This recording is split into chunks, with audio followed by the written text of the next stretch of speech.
Good evening, everybody, and welcome to Thursday Night Speedrunning here on the Nick Carp stream. I hope you're all well. I hope you're all ready for another fantastic stream of the Metal Gear Duology. We weren't going to do it again, but I found out I was only 25 seconds off second place, so we're going to do it again. But first, this.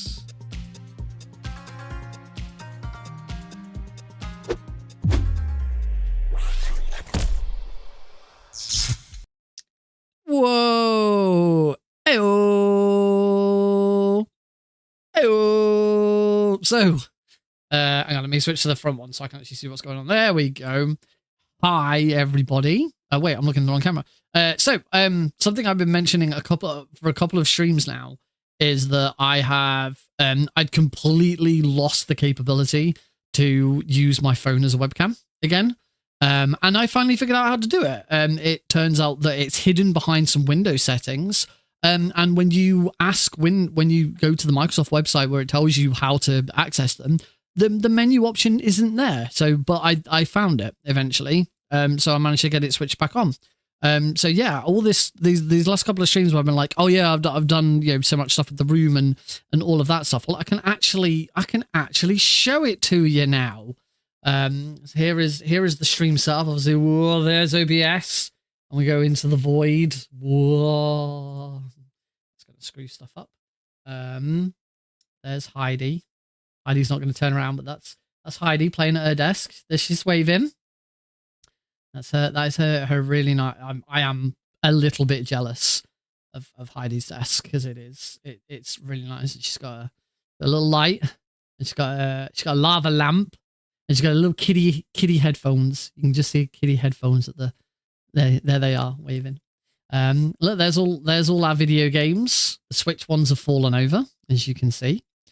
Yeah, all our video games, and then lots of important files and stuff. Like my birth certificate's in there somewhere. Here is the emulator. Here is my other screen, because I have 3 screens. This one obviously showing this bit. Oh, I just realised I haven't actually got I ain't got my chat open. I can't even see my chat. What if you guys are chatting to me right now? I mean, I know you're not because I'd see it on the stream, but yeah, there's OBS. No, sorry, that's not OBS, that's Twitch. YouTube underneath it. Sorry, I'm now just dashing trying to get chat in the right place. And events, this goes there, and pull that over to there, and scroll that. There we go. So now there's OBS, and there's my lovely chat. Look, showing all the broadcast updates that I've done. Yay! There's the door that sometimes opens and sometimes doesn't. It's not fully closed, so that I can actually get out. There's the lovely new acoustic paneling on the wall. And then the project over the weekend that I talked about was putting up the cubes. We've got 2 nice cubes there. There's nothing in them. They are completely empty at the moment. But they're there. But then the rest of the cubes, there's my PlayStation and my Mega Drive. Those should be on there, but I haven't moved them back yet. But then the whole of this wall is now covered in the rest of the cubes. And today I put some lighting up. Put some nice coloured lighting all the way around, so it's you can't see it. If I go up a little bit more, there you go. You can see that the lighting is also on the top. But yeah, it goes all the way underneath, and that I can control that as well. I have got that controlled through the stream. So if we get a raid, it'll flash red and yellow. If someone uses the go to an ad break, it'll flash red. And also I can also control it via Alexa. Alexa, turn the studio strip blue. Okay. There we go. Ooh, now it's all blue. That's pretty nice. Looks weird the way the light hits looks weird. Yeah, I finally got to show you properly what it all looks like. No bugs here to see it. Oh well, Heidi enjoyed it. Heidi's not even watching. Wow. Alexa, turn the studio strip purple. Hey, Rorschach. Cosmic's here, though. Last Thursday when I was driving home. I had a couple of miles to go. I looked up and saw a glowing orange object in the sky to the east. I don't know what that was. Alexa, turn the studio strip purple. Okay. There you go. It looks better purple. Pink is too... Actually, I don't know what it'll look like on camera. Alexa, turn the studio strip pink. Alexa, turn the studio strip pink. Okay. See, that just doesn't look right. That's more of a... That's a very, very light peachy pink, which doesn't really work. Alexa, turn the studio strip purple. Okay. Purple is the right color. Oh, Alexa, shut up. Just tell her to shut up. I'm so bored. I have to ask her twice for everything at the moment. It's really pissing me off.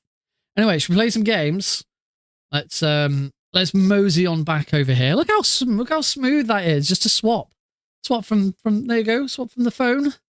Swap from the phone over to the back to the stream. It's technology. It's beautiful, absolutely beautiful. Alrighty, let's get on with the show. I did say on Tuesday that we were done with what we were with the Metal Gear Duology, and I'd got at a time which was not great, but it was all right, and I was going to be settled with it for the time being. But then, after doing a little bit of looking on speedrun.com, discovered that the timing method on speedrun.com, even though the rules have been changed, the runs that are on there have not been updated with the new rulings. And it took a little bit of time for me to work out what the old ruling was, the old way of timing. Because it didn't seem, because I like the world record, which is held by House Test. House really handily in the description of the run put all of his timings. So he said how long each game took RTA, how long each game took to IGT, how long they took including the credits, without the credits, and the game swap time. And from there, I was able to work out. And then he also put his final times. He put his old ruling time and his new ruling time. And the times that are shown on the leaderboard are the old ruling times. They really should be the new ruling times, but they never got updated for some bizarre reason. I have asked on Discord and I haven't had a reply yet. I'm gonna have to ping the moderators. The problem is one of them's Plywood, and I know that Plywood never responds to pings because he has like 1,000 notifications on Discord that he's just never cleared through because he's a madman, absolute madman. I couldn't do it. I'll get the shakes just thinking about it. Yeah, once I'd looked through and actually added, because at first I added up House's times and I thought, House, you've got like added on an extra 2 minutes. But that wasn't it. The old ruling was that time started when you start Metal Gear. Time does not pause and you don't remove any time for credits and game swap. That was all included. But time ends on the normal ending time of Metal Gear 2 when the game fades to black at the end of gameplay. So basically, it was Metal Gear 1 plus credits, Metal Gear 2 no credits, and however long it took you to change games. That was the old time ruling. And when I then actually did that for mine, I realized, oh, I'm actually a heck of a lot closer than I thought. So I did a quick bit of retiming because the problem with that with my run is that I use an emulator and I just use a save state to swap between Metal Gear and Metal Gear 2. And that didn't used to be allowed. That wasn't allowed in the old ruling. It is in the new ruling because game swap time doesn't count. But in the old ruling, you weren't allowed to do that. If you were going to play on emulator, you then had to, you had to scroll,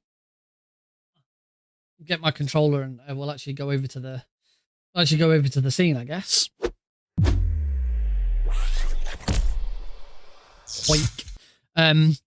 So yeah, you then have to actually go to end game, hit end game, go back to the MGS3 menu and load up. Hey, Sympha, go back to here and then load up Metal Gear 2. But obviously I don't do that because with the new rulings where we'll just ignore that. Oh, hang on, I'm not actually on it. There we go. With the new rulings saying that the game swap time doesn't count towards your final time, we can just use emulator save states, and it's so much easier.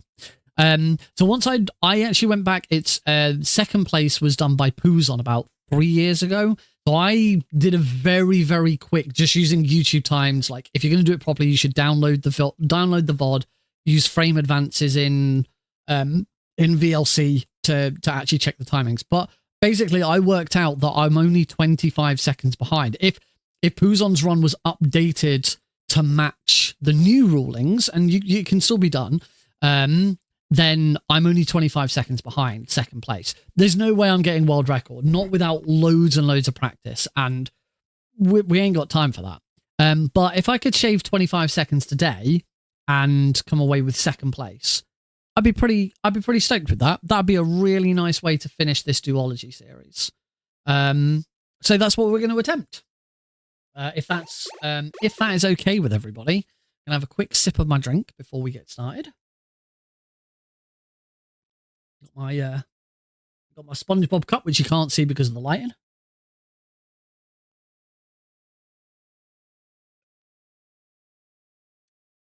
No time to speedrun. We have to speedrun. Absolutely. All right, let's do this. So, once again, for the third stream in a row, I promise that whatever happens, this will be the last stream of the duology. Next week, we will go... I want to do some more Metal Gear Solid 2, because that was the one game in the trilogy that really needed some practice. We'll do some other bits, and I am working on deciding when the actual 5-game run is going to be. We will get there. But here we go. In 3, 2, 1, go! Bum, bum, bum, bum, bum, bum, bum, bum, bum, bum, bum, bum, bum, bum. Here is Solid Snake from Metal Gear 1. I say it specifically like that because I've just unlocked that card in Metal Gear Acid. Because that is the card you get when you complete the game. I just, yes, over, during my commutes into the office this week, I went back and carried on playing Metal Gear Acid 1, and I completed it again. I think it's actually it's either the second or third time I've completed it. I'm not sure. It's been quite a while. The main thing with Metal Gear Acid is once you've played Acid 2, it's really difficult to go back to Acid 1. Acid 2 is such a step up. Yeah, I was pleased to beat Metal Gear Acid again. Oh, half a second behind. Reset.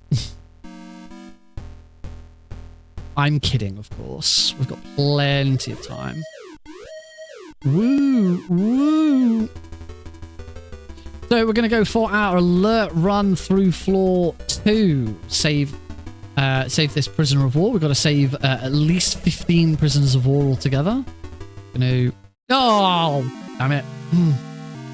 I was not looking at that properly. Ding. All right, try that again. So, Metal Gear Duology. In 3, 2, 1, go! Bum ba bum ba ba bum ba ba bum bum ba ba ba ba ba ba. Here we go. Climbing over the fence. Alley up. So agile.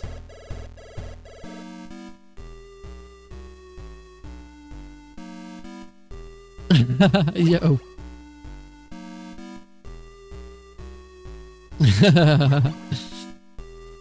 So that's 1 ration. 2 rations. 3 rations. 4 rations. 5 rations. That's 6 rations.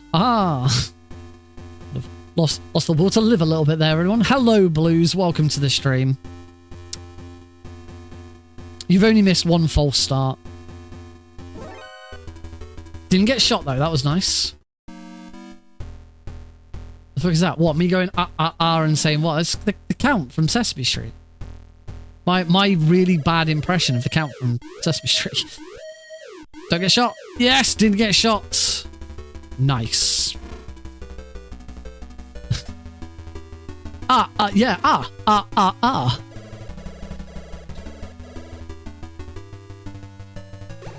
There we go, I got it right this time. Although I was supposed to then immediately scroll back to card 1. That was the whole point of doing that, and I didn't save any time with that because I didn't do that. Right, next prisoner of war has been rescued. Go, go, go, Snake, go. Pick up some plastic explosives. They're explosives made of plastic.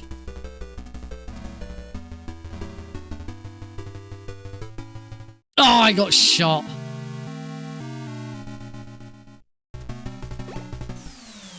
And go again.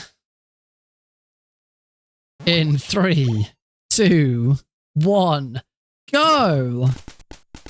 Bum ba bum ba ba bum ba ba bum ba bum ba ba ba ba ba ba. It sounds like I'm saying Russians instead of rations. 2 Russians!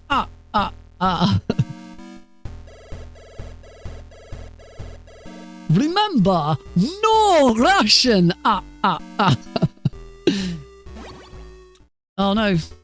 Run away. Alright. 1 ration. 2 rations. 3 rations. 4 rations. 5 rations. And finally, 6. 6 rations. Da-da-da-da. We did it, everybody. We counted to 6.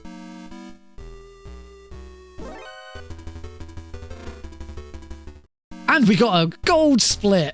It's been worth resetting twice. It's a gold split, the first split. Woo, woo, woo. And then walk into the door. Oh, wrong way. There we go. Save the prisoner of wars first. And then walk into that one.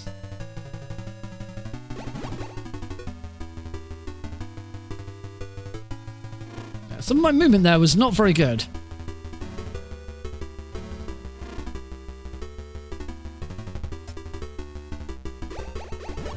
Okay, we're just going to do that this time because I was definitely going to die if I did not.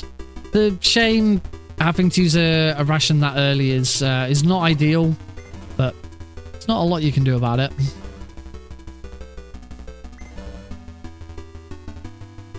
I will almost certainly have to grab another ration from the... Oh, I just got shot there as well. That's nasty. Yeah, I'm definitely going to have to grab a spare ration from the truck. Get inside before I get shot. That's nice. Ideally, we don't want to get shot. We want to take damage from the enemies instead. Back to card 1. Punch that so that we don't take quite as much damage.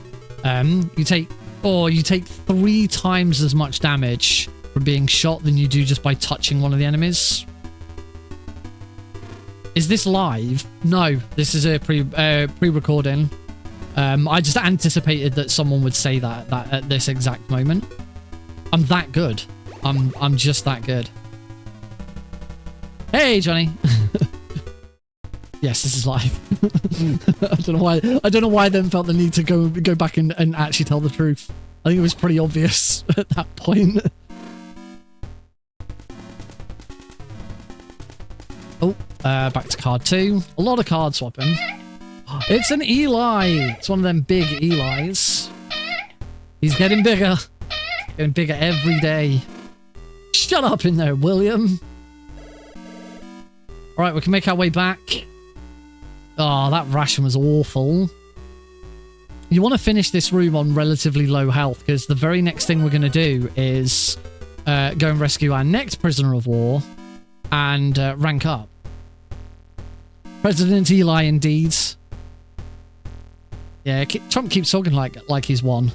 Now, we all know that Eli got to 270 before he did. Right, pop in here. We'll get our next prisoner of war. Get a rank up. Which is mandatory, both for the game and the speedrun. We must... Shut up in there, will ya? There it is. Hey, Johnny. Ow, shot again. Oh, I think I got shot. Oh, I'm just getting shot. Can everyone stop getting shot? Take him away. And we're going to meet up with a very important character. This is Grey Fox, the cyborg ninja from Metal Gear Solid. Right there. That was him. Here's Shotmaker. We are going to completely ignore Shotmaker. We're going to go and grab our stuff. Get rid of this tracker. I can't remember what happens if you don't get rid of the tracker.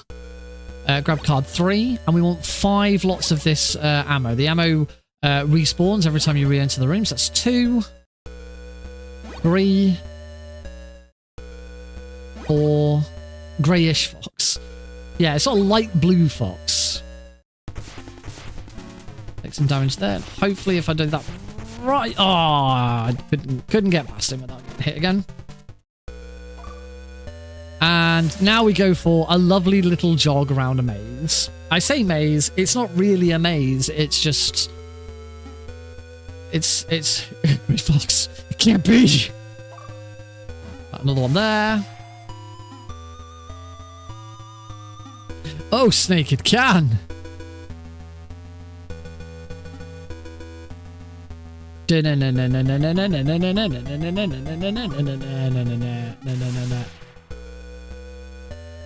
we're gonna, the whole purpose of going around that big labyrinth was just to grab the bomb blast suit. That was it. No reason other than grabbing the bomb blast suit.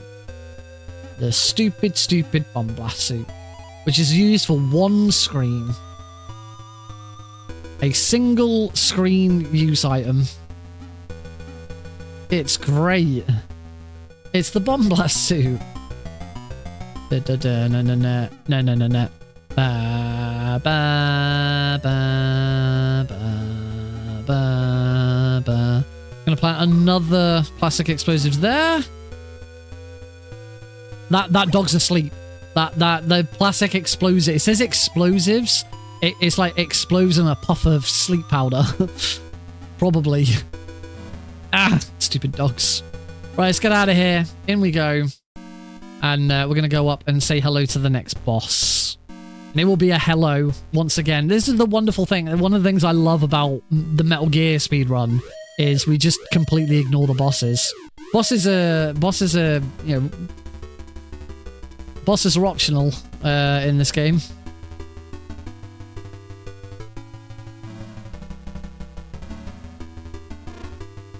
Oh, I took a chance there. Thing is, with this bit, it is, there we go, optimal to use a ration here as you're fighting machine gun kids, because we're gonna run up, grab this. Just take a slight step up so I don't get hit by him. There we go. So yeah, I played that a little risky, but it paid off. There, good little bit of time. We're going to our next prisoner of war. Take a right. We're gonna get spotted by the laser. Oh, and immediately get shot as I move onto this screen. Oh, and again. God, these guards are horrible. And we can now head up to the roof. Here on the roof we are going to need, I say here on the roof, not on the roof yet, grenade launcher and the bomb blast suit. It's very windy on this roof. And that's it. That's the bomb blast suit. Protects us from the wind. That's it. We've used the bomb blast suit to, I mean, the bomb blast suit does protect you from some damage.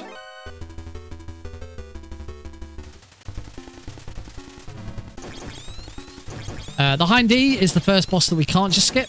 Thankfully, it is really easy. Just keep throwing grenades at it. And it's dead.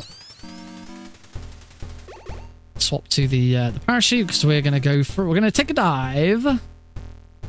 Behind thee. Ba-ba. I just have to be a little bit careful here. There we go. There is a mine that I'm going to hit on the way back here because you can't miss that mine. That's fine. We now need to equip card 4 that I just picked up. We're going to run in here. We're going to get all our health back again because this is going to be our second rank up, which is lovely. And we are now done, finally, finished with building 1. We can make our way through the desert. There's going to be a truck on the next screen. I am going to run in and grab a single ration. I can never get out of that truck very well. Oh, I got shot by a missile. Here's the tank. The tank's optional as well. We're just going to punch so that we take damage from that bit. Oh, I still want that. I want the enemy uniform. Yeah, just take a... we just punch to slow ourselves down slightly. That gets hit by its machine gun. And then whilst we've got iframes from the machine gun... oh, I've done it again. Wrong menu button. We can just run straight through it.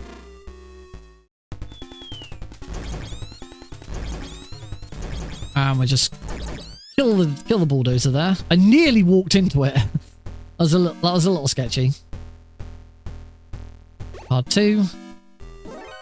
What is about moving from card 4 to card 2 and then just one left move? I always remember it perfectly for this. Oh, it's Heidi.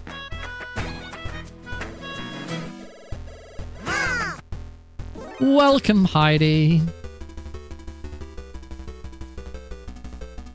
Do do do do do do do do do. And in we go.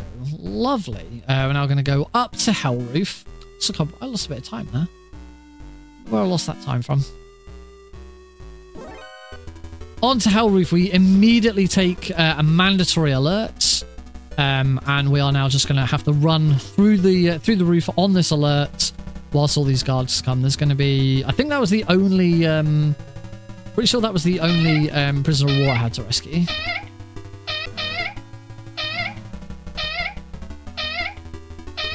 But we are going to have to run into here, grab the next key card. This is card 5. In there, will ya? I'm going to assume that was aimed at Eli and not me. Into here. Nice. I didn't have the ration on there, so I saved a bit of time. So from there we go all the way down to the basement. Past the doggies. Rescue our next prisoner of war. And the next room we go into is going to be filled with gas. So I'm going to have to, as soon as I go in, immediately swap to my ration. And now swap to card 1. Might have to use that. I might have to use that other ration.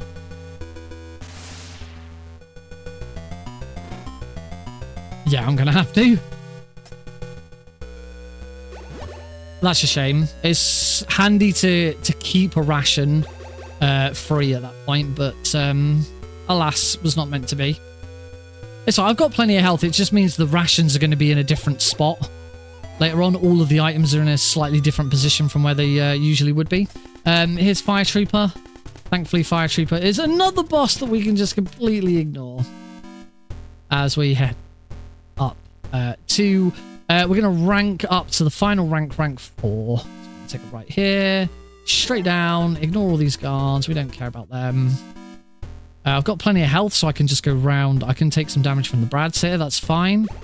Card 5. Would have been better if I'd gone the right way there. In here. Save this dude. Run up here. And save our last prisoner of war, who is in here, behind card 3. And that is rank 4. Now, on the way out, call 120.48.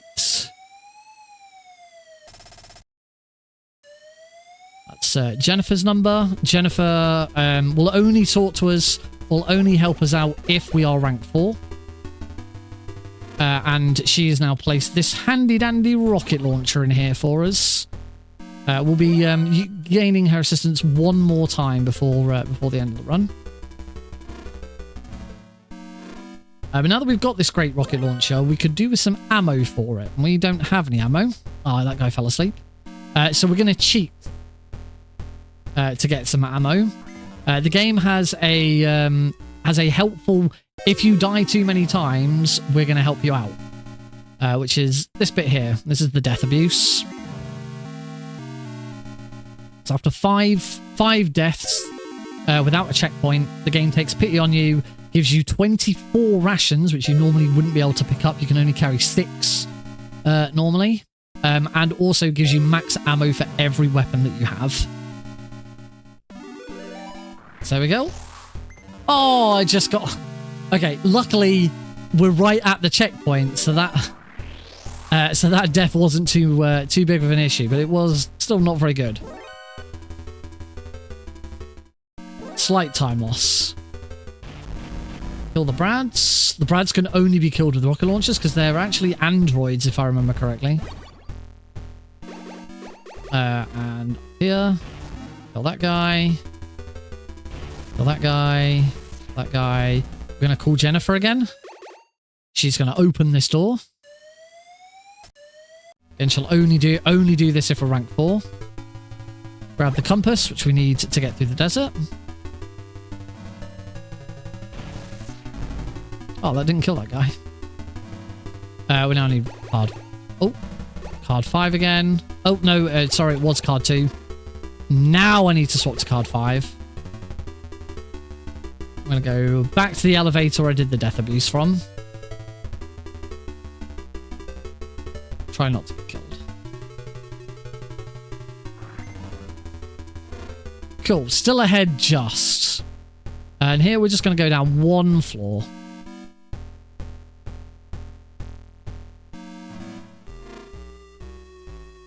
And move on to the next section of building 2, which is the scuba skip. I could really do with stop walking into walls. So as you can see, Snake just like dies if he goes in deep water. Luckily, we have exactly enough health at rank 4 on easy mode to make it all the way across. You will see just how close to death we get. Now card 7, and we're going to fight Dirty Duck. Dirty Duck is a very simple boss. We're just... Oh, if I get my timing right. Lose it. I'm losing all my time now. Make our way back into the water and back again. Again, we need a ration. Go for a big, long swim. And we make it back. This is also very important that you don't don't accidentally kill any of the prisoners of war. Prisoners of war. During the fight with Dirty Duck, because if you do, you rank down, and you then can't make it back across the scuba skip. Take an alert here. It's card 7.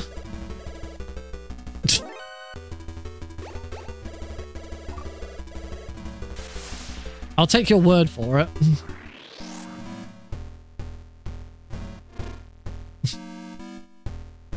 It's not a great name. Those kids were mean.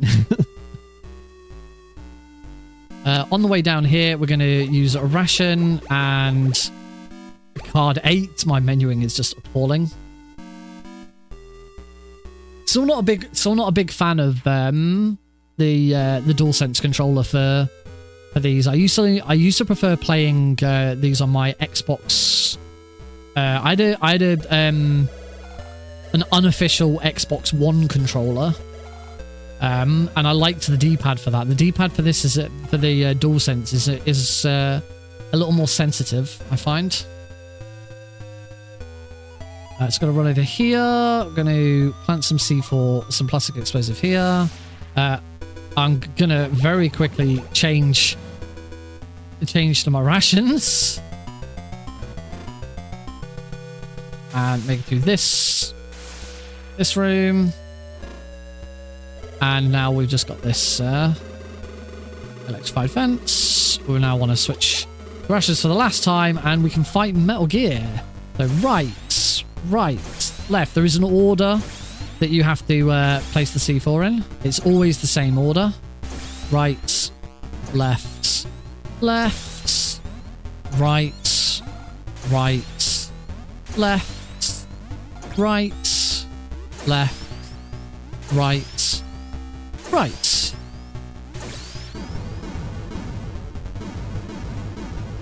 So that's the TX-55 destroyed.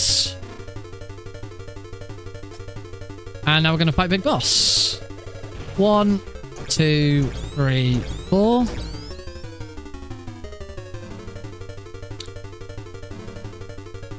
Wow, this is going to be a time save of less than a second. Because of that one extra death.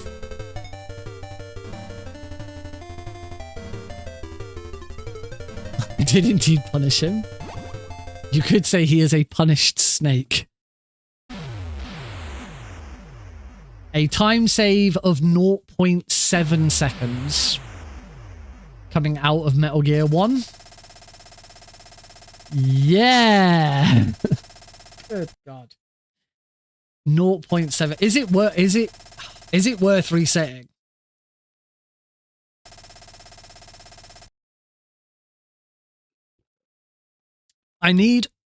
Across both games, I need to save at least 25 seconds to hit second place. Knowing at one point in that run, I had half of that done.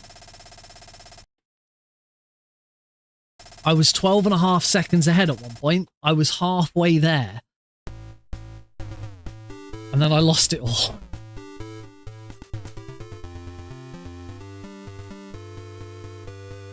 Dude. I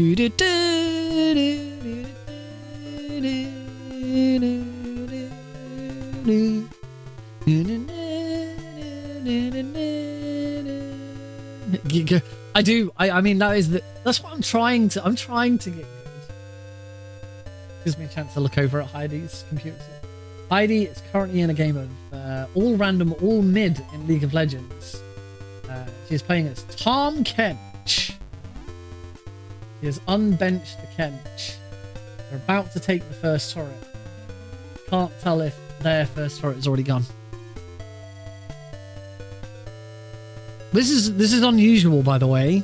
Me streaming and Heidi being in here playing games. It's like the first time in I can't remember how long Heidi hasn't been out in an evening. Except for last night.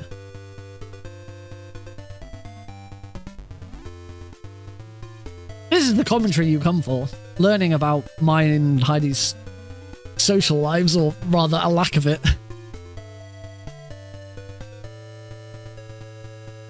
Heidi's worried that she's forgotten something.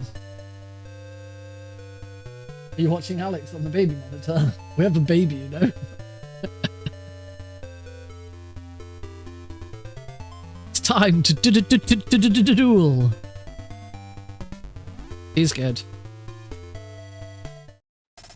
Right. Get ready to hit that timer. Someday we will meet again. There we go. All right. And we swap straight on over to Metal Gear 2 in 3, 2, 1, go.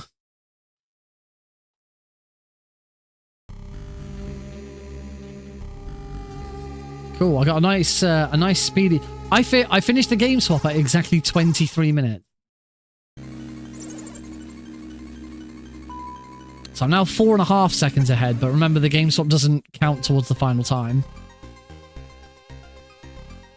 So we're going to run into here, grab this ration. That's going to A, save some time later, or B, act as a safety ration for later. I'm going to punch this guard. Howdy, OG. We're going to run up. We're going to punch that. Distract that guard. get over to him before he turns. Crawl through this little gap in the fence. Not a great security system if they've got loads of gaps in their fences, is it?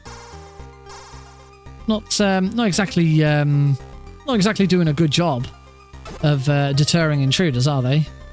And we'll get under here, crawl through here, and into the vents.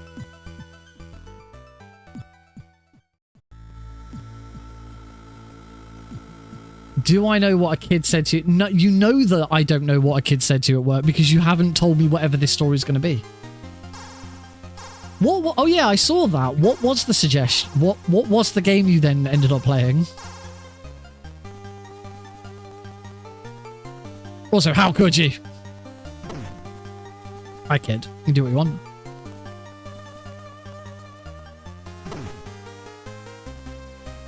One, two.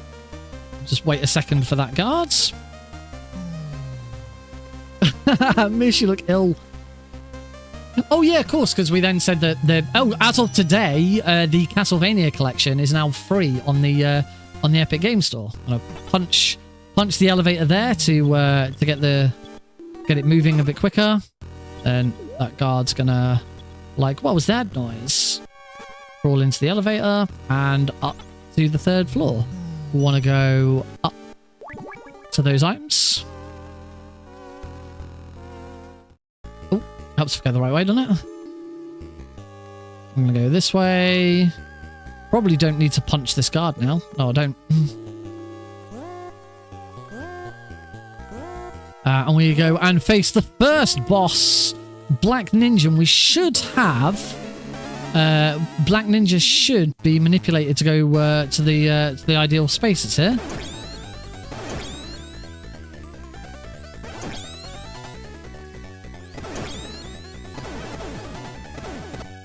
Yep, that is a well manipulated Black Ninja. So that happened because I didn't get any alerts on the way here, and I think it's 3 guards. It's either I think it's 3 guards. 3 guards to go. What was that? So yeah, that was pretty good. We can ignore him. Run straight up here. And that is a nice chunky time save. That is what we need. So I'm gonna go down.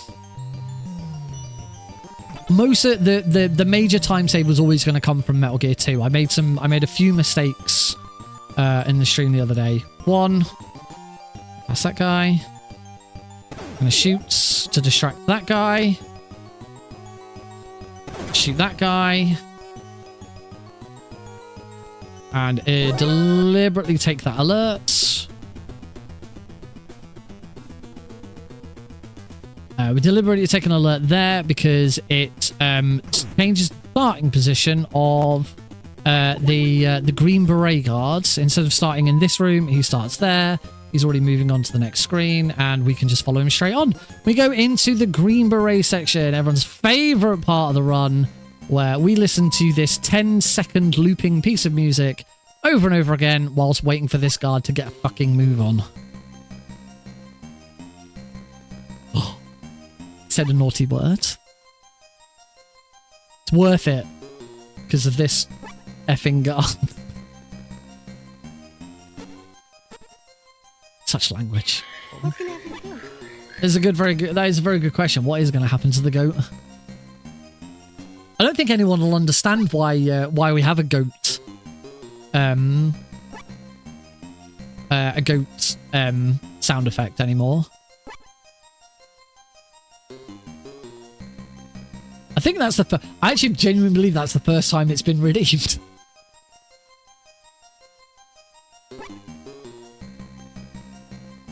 It was the secret Metal Gear Survive mission. In Metal Gear Survive, there is a section where you find the wreckage of Sahelanthropus, Metal Gear Sahelanthropus, and you have to protect it from waves of zombies. I can't remember what they're called. They have a specific name in Metal Gear Survive.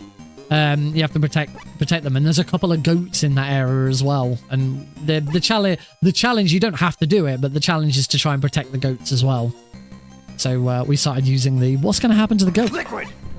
Oh, hi, Deagle. Snake, did you like my sunglasses?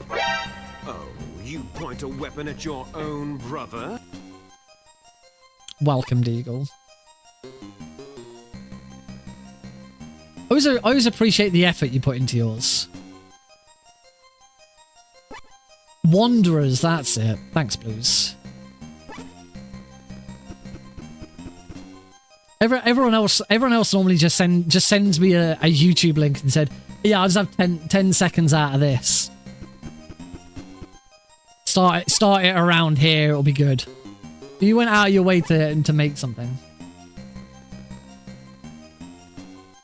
Talked about how you nearly couldn't stream this week. Why couldn't I nearly stream this week? I don't remember saying that. I can always stream. Bed. Oh yeah. I don't think I mentioned this on Tuesday. Yeah, on Sunday evening, wasn't it? Pretty sure it was Sunday evening. Saturday. Oh yeah, of course it was Saturday. I then fixed it on Sunday. Yeah, on Saturday evening, mine and Heidi's bed broke. Collapsed underneath us. And I wish I could say that it was because of the reason you're all thinking of, but it absolutely wasn't. We had literally just finished watching something on TV and had like both turned over to start going to sleep, and the bed collapsed. That was how it happened. It was not the, as I say, what you're all thinking. 1, 2, 3. Have I got them all? No, that's only 3. Come on, where's the others? 4, 5. There we go. Let's go and I need to concentrate and see if I can get through here and save some time. I lost a little bit of time there. Oh, I fucking hate this swamp. I just can't get through. Wow. Oh, that was better.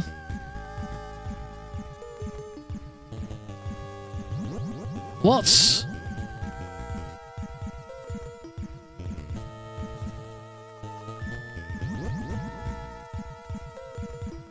I think that was better. We'll find out in a minute. I didn't realize I was 30 seconds ahead. A message from SGT Eagle. Meow. Meow. It's a bit of a different energy in those two meows, isn't there? Meow. Meow. Wait, so quick, someone redeem Eli. Alright, Running Man. I do believe 1, 2, 3, 4. I do believe Running Man is the most useless boss in the entire history of Metal Gear.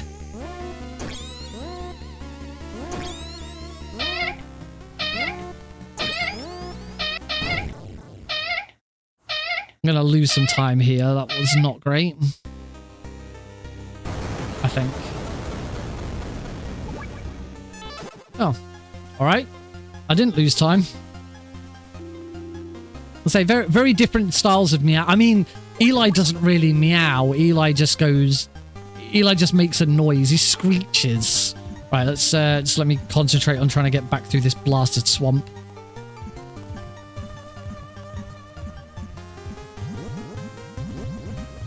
Oh, and then you get up and walk too far.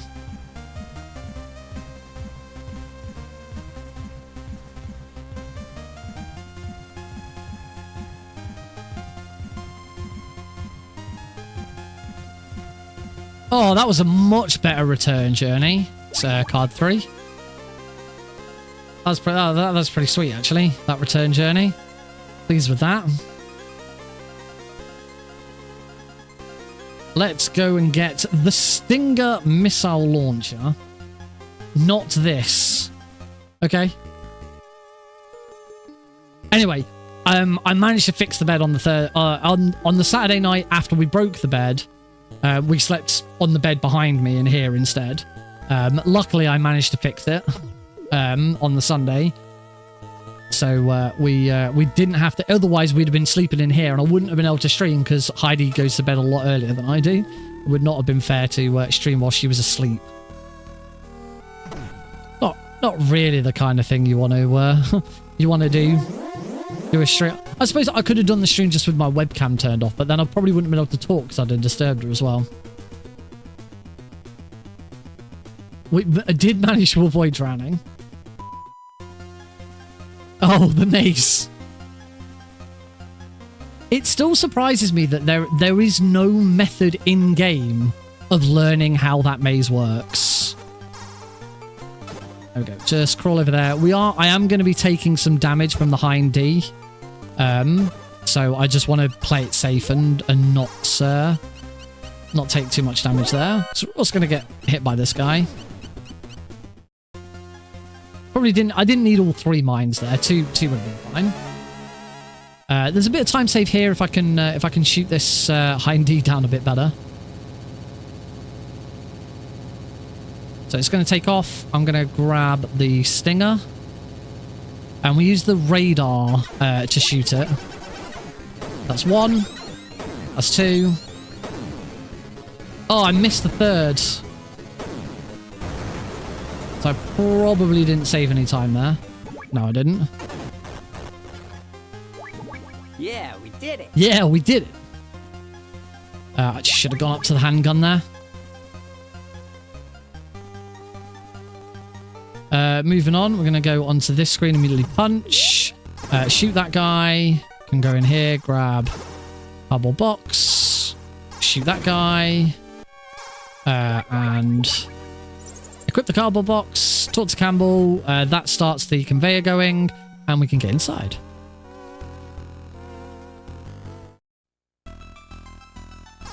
Answer the call from Holly. Immediately switch to card 3. Punch this guy. Grab this ration because we need that ration for later.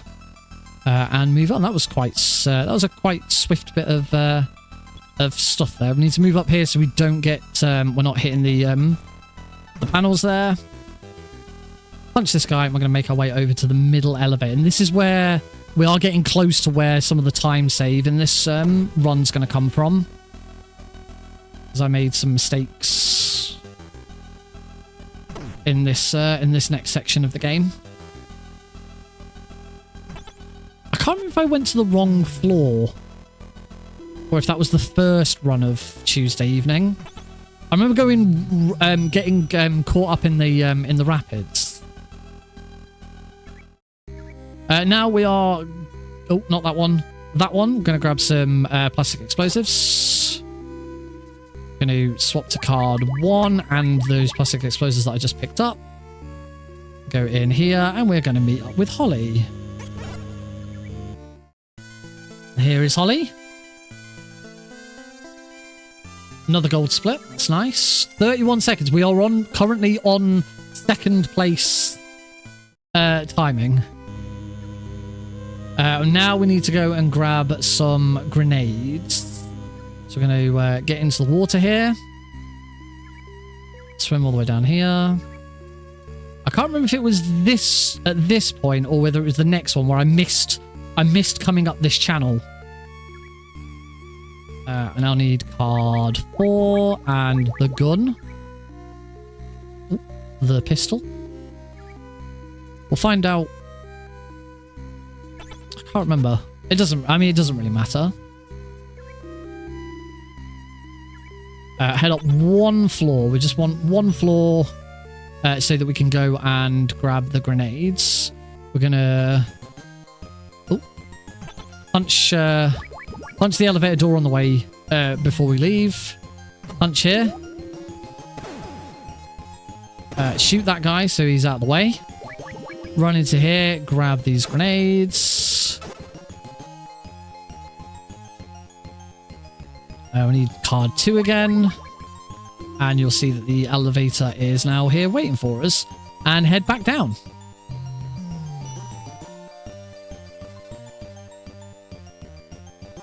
Swap back to card 4 again. It wouldn't be until Metal Gear Solid 1 where Kojima finally realized, you know what, why don't we just give them one key card that opens every door?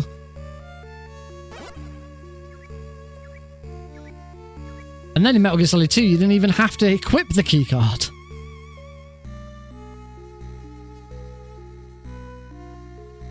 Oh, that was a bit of funky movement there, but we did it. We got through. So now we are going to head back up to the central room. I do need some grenades, but we'll equip those in a second because we're going to run round to the center. And when we get in the next elevator, it goes all the way up to the I want to say 20th floor. This one, pretty sure it's the 20th floor.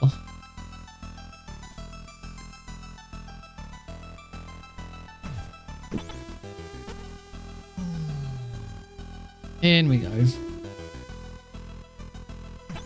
So up to the 20th floor, and we're going to fight our next boss, Red Blaster. There's no boss skips in Metal Gear 2, not like Metal Gear 1 where we skip half of them. I think it's half of them. We skip Shotmaker, Machine Gun Kid, Flame Trooper, and the tank. We have to kill Bulldozer, Hindy, Metal Gear, and Big Boss. I think it is 4 for 4. Alright, so next boss, Red Blaster. That's where we find out whether I'm nicely ahead on time or not. Here he comes.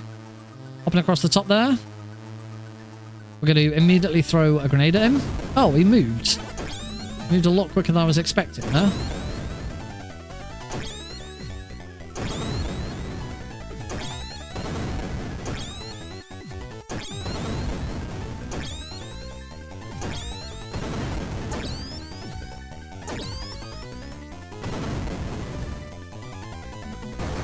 And then he didn't stick around for the last one.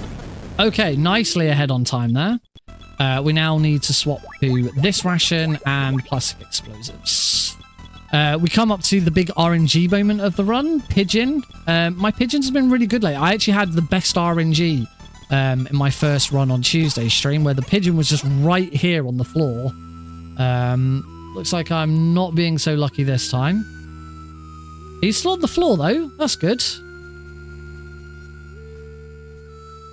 Better if he's on the floor and not flying and we have to wait for him. So just before we leave, we're going to call 140.51. That is Dr. Marv. We can't understand anything he's saying because he's speaking Russian. We're going to call Dr. Madnard to say we can't understand anything he's saying because he's speaking Russian, and he's going to tell us to meet up with Gustava, who speaks English but also speaks Russian. So we'll be able to understand what they're saying. Makes sense, doesn't it? We're going to need card 4 here, and we're also going to need the gun. Actually, it doesn't matter which weapon it is, as long as it's not C4. Can't punch elevator doors if you've got C4 equipped. Back in the elevator we go, and we're going to head down. So, 1 minute and 11 seconds ahead right now. That's good. That's really good. That is what I like to see. Let's hope we can hold on to it. Maybe even make it a bit better. Oh. Out of code.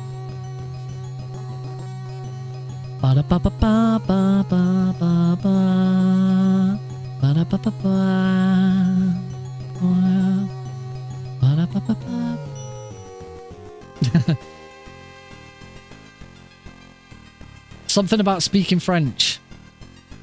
My French is very rusty. French was the only other language I ever tried to learn. I did a little bit of Spanish at just before GCSE, but did not get on very well with it. But I did French at GCSE, but I've forgotten most of it now. Right, I think this is also where there might have been some time loss. So we're going to go back down to B1. So we're heading back over to Building 1. That's where Gustava is. Go down so I don't get hit by those mines. Go all the way down here. As I can't remember if it was this journey or the previous journey where I missed that trench. I think it was the previous, because I don't think I'm going through there again now. I think I'm done with them. I think that's the last time we used the trench there. So I think that was it. Omelette du fromage. I have the best story about omelette du fromage.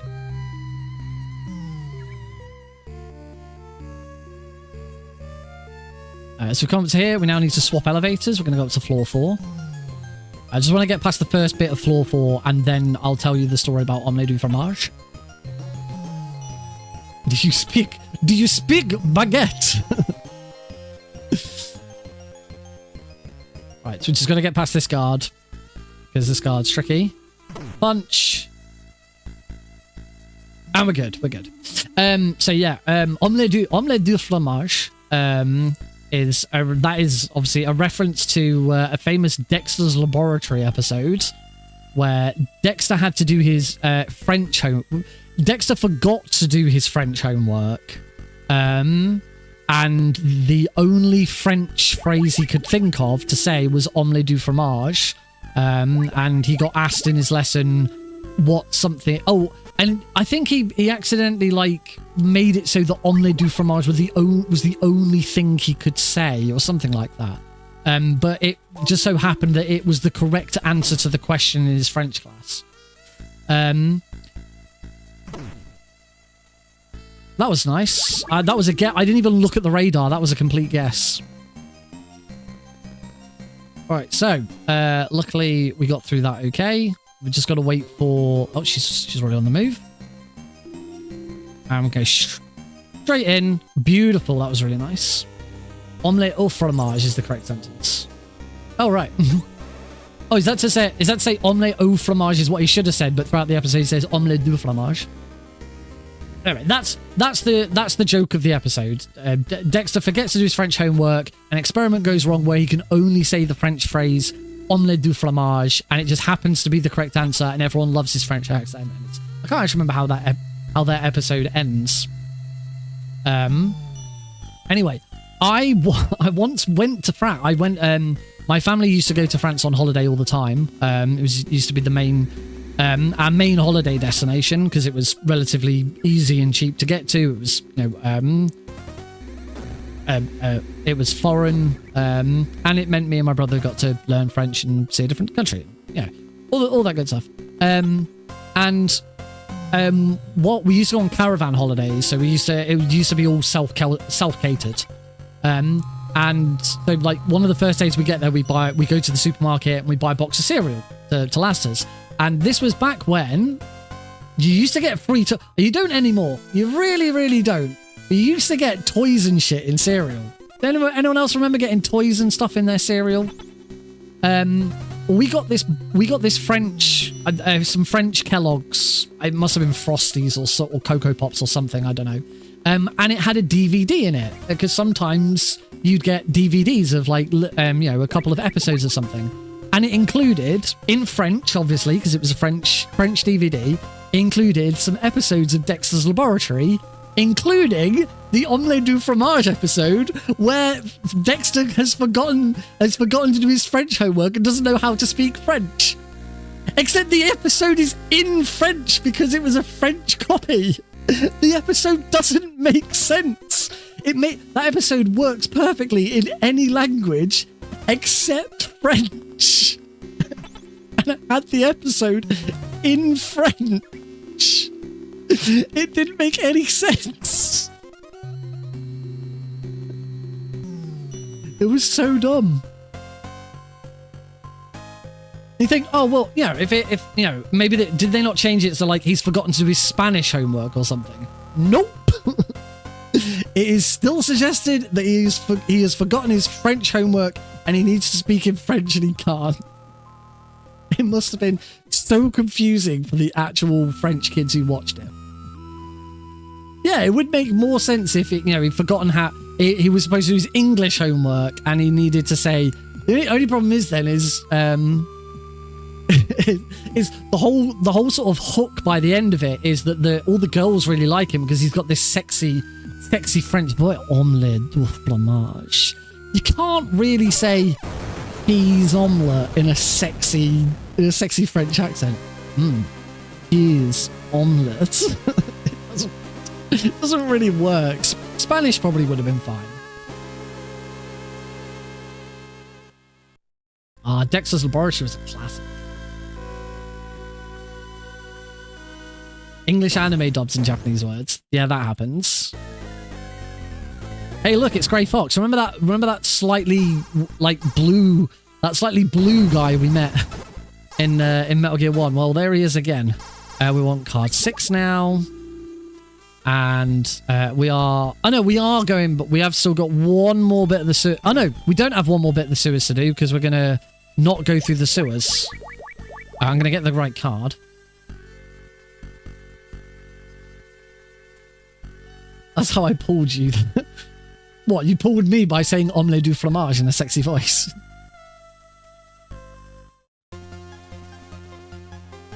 I mean, yeah, really gets... Now I said it in an English sexy voice. He's omelette. Oh, have me. I'm yours.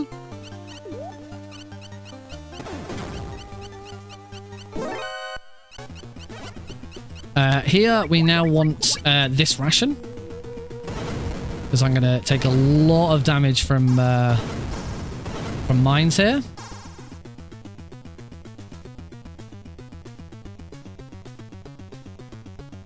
Because we are running all the way back to the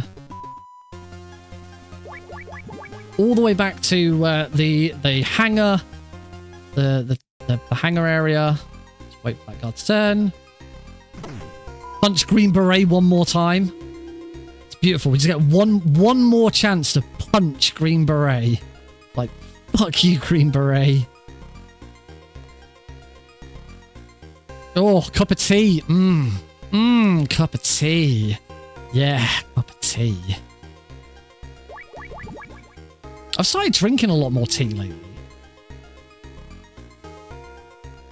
We bought some tea bags ahead of Alex's birthday party because we were having, both sets of parents were coming over and all of that. And since then, I've been drinking a lot more tea. I don't know why I make note of that. It's not particularly interesting. I'm British. You expect me to drink tea, but I actually don't usually drink tea a lot. Will we beat the guards? No, you never beat that guards. Punch. Also, I lost a couple of seconds. Heidi doesn't drink tea. Oh no, going up, up, up.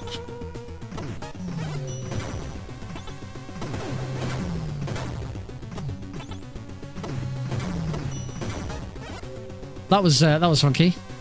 Might have lost a little bit of time there. All right, floor 4. Same punch again, and get past the laser grids. Yeah, we're good. What do you drink?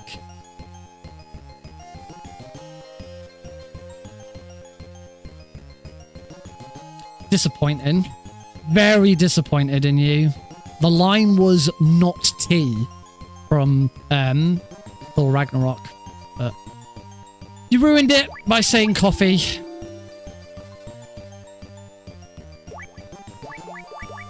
Oh, that's card 5. Divorce. You drink divorce? That's a weird drink. Never heard that one.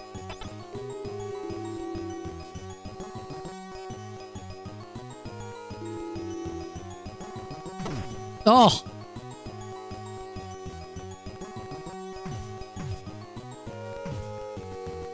Oh, I got spotted by that guy. That happens a lot.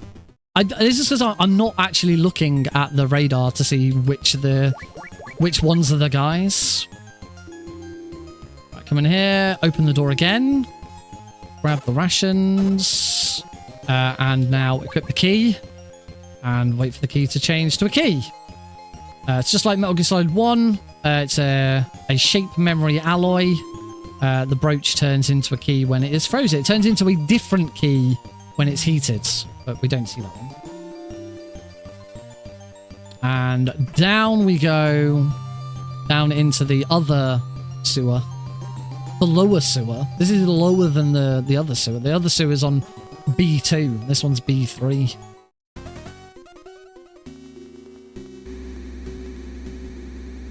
Past these big machines again. Wait for that one. We do now want card 5. One thing I still haven't really gotten into my head as well as Metal Gear 1 is moving around the inventory.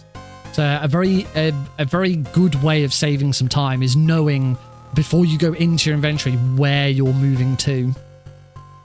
I've never quite got my head around it in Metal Gear 2. Metal Gear 1 I'm pretty good at.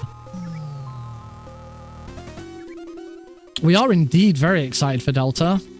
Can't wait to shoot them geckos. Shoot them all. First try. We now want card 6. It would be nice if we got a release date. We still don't actually know when Delta's coming out yet. I'm pretty sure they said it was going to be 2024 though. Oh, that's going to be a slight time loss because I'm going to get another one there. It just stopped Snake momentarily. We'll get another one here. We'll get another one on every screen. I say just a slight time loss. We'll get another one here. Luckily we don't get one here because... Oh, that would have been easier to go the other way. And going up. So we now have the 4 horsemen fight. 1, 2, 3. 1, 2, 3. 1, 2, 3. 1, 2, 3. We'll stand about here. So all we're going to do with this fight is the 4 horsemen are going to keep dropping down. I'll get my Christmas present. I still haven't got last year's Christmas present. So the 4 horsemen are all going to drop down. All I'm going to do is run around in circles after the first 2 move. I take a little bit of damage myself, but that's fine. And the last one... Okay, I lost a bit of time there, actually. That wasn't... Oh, yeah. Of course I lost time. I kept getting alerts. Oh. I got an alert. That's weird. That doesn't usually happen.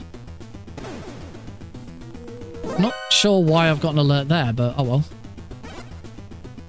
Did anything wrong, did I? No, card 7. Just don't usually get an alert from there. Maybe I needed to wait. Usually I walk out of the elevator the wrong way. Head up this elevator instead. There's another long elevator. I do want to swap to the plastic explosives. Yeah, anyway, my Christmas present from Heidi last year was the Metal Gear Solid board game, which still hasn't been released.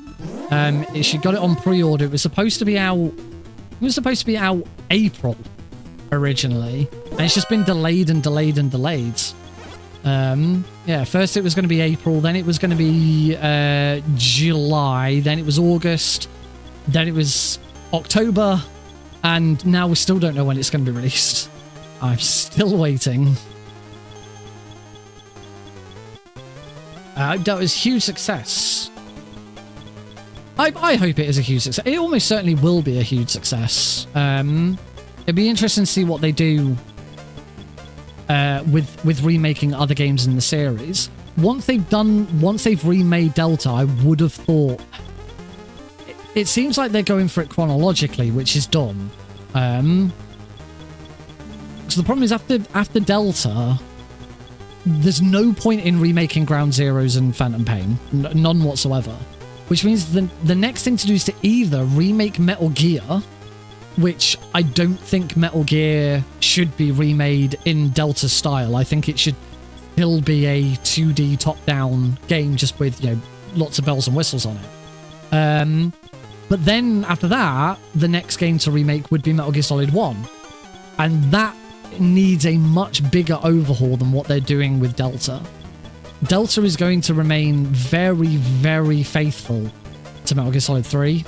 And you can't do that with Metal Gear Solid 1. Metal Gear Solid 1 will need a massive overhaul. If you just make it faithful, you get Twin Snakes again, and Twin Snakes had problems.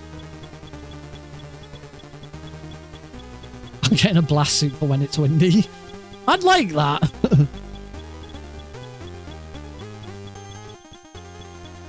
Nearly there. One more rotation.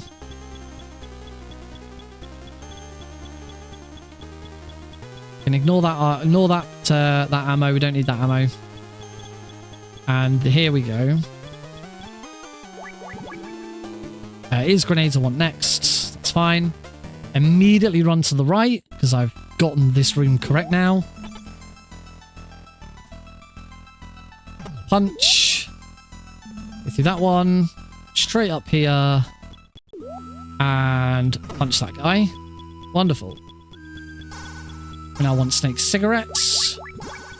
We're just going to wait for Snake to start taking a puff, and that tells us that the wind is in the right... Speaking of it being windy, the wind's in the right place for the paraglider. There we go. But yeah, I'm still... I'm still really looking forward to receiving the Metal Gear Solid board. I want to stream it when I get the Metal Gear Solid board game because you can play it one player. I do want to try. I don't know how I'll do a stream. I'll have to clear my desk and do something. Or I've got my phone. I can use my phone as a webcam now. Maybe do it that way. I'd really like to do some sort of stream with the Metal Gear Solid board game. Just whenever the heck it comes out. I'm just kind of hoping that it does come out before this Christmas. Look, Heidi keeps threatening that my Christmas present this year is going to be it because it will arrive and she'll hold on to it. Which doesn't seem very fair. Card 7. Lost a little bit more time here. There's probably some time saved here with Jungle Evil. But Jungle Evil is a bit random. So we'll see what happens. Yeah, I'm a little disappointed that I've lost 15, 16 seconds about this run so far.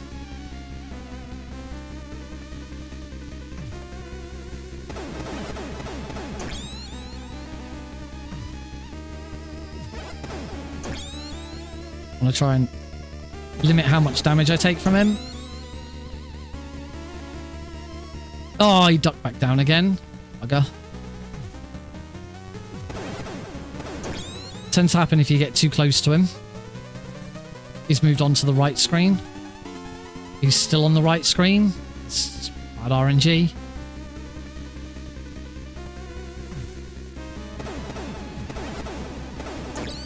One more. He's on the next screen. I'll probably move back down to here. This is... Oh, what is this RNG? Look at how much time I lost to that.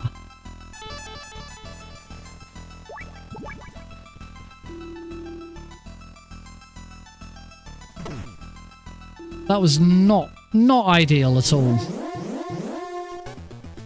I mean, I'm still... Oh. Now swap to card 6.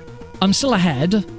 I'm still on track for second place, but this should have been so much better.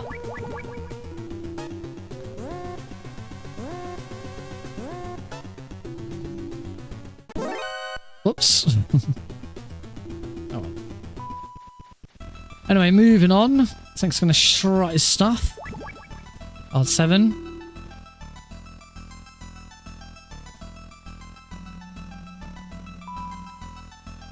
Still need one more chocolate ration. Oh, that was stupid. That was not what I was intending to do there. Grab some grenades.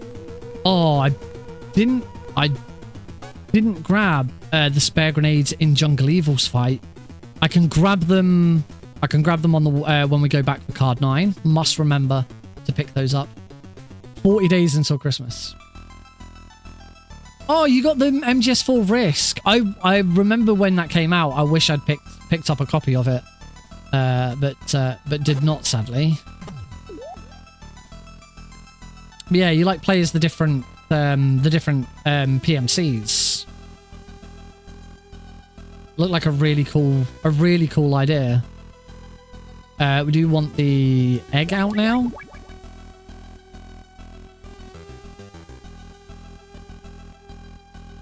So here we just got to wait for the egg to hatch.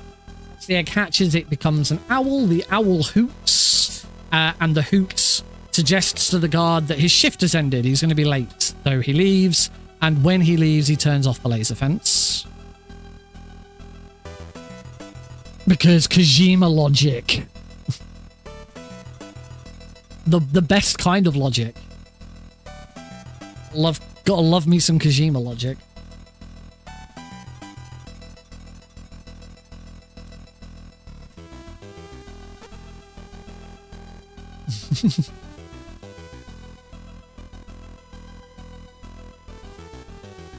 That should be the description for the egg. When you pick the egg up, it should say nothing about it being an egg. It should just say, this is a Hideo Kojima game.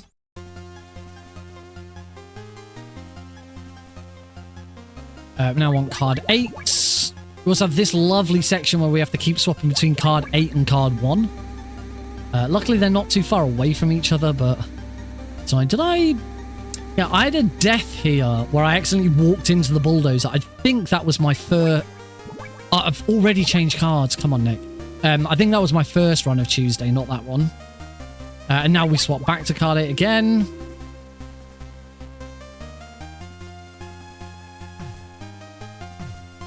Oh, wow. Okay, we just... That's terrible. Head down. And we are going to face Night Fright. I can only feel like I'm losing more time. Night Fright is a very easy boss to fight. We're going to go and stand in one spot and just chuck grenades. That spot is here.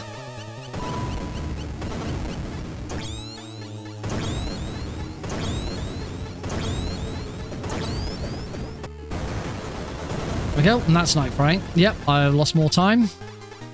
We now want the chocolate rations. The chocolate in these rations dissolves the acid. As soon as we've dissolved the third block of acid, that triggers card 9 to be revealed. And we now have to go all the way back to Jungle Evil's room to collect.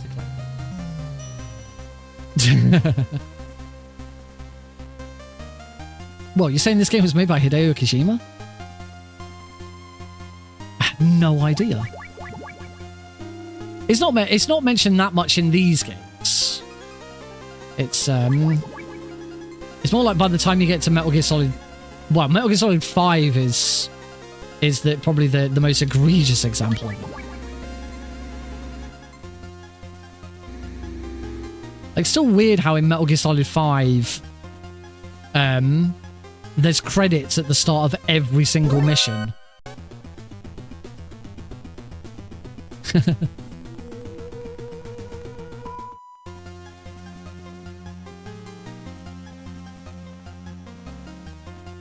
Punch.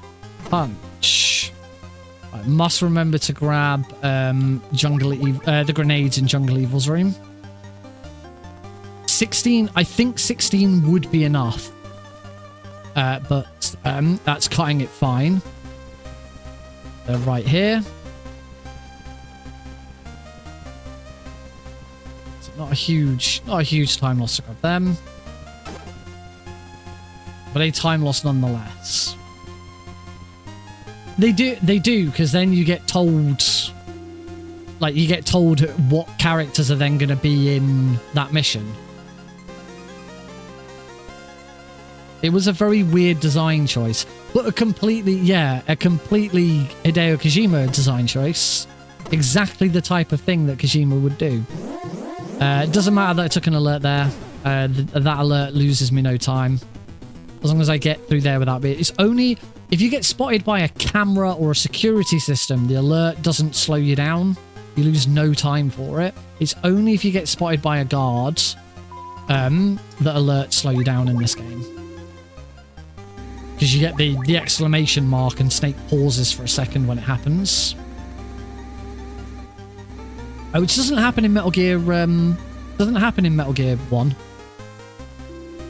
Now I've got this guard to be. Oh, I was never going to beat him, was I? It's card 8. Let's ignore all of these guys.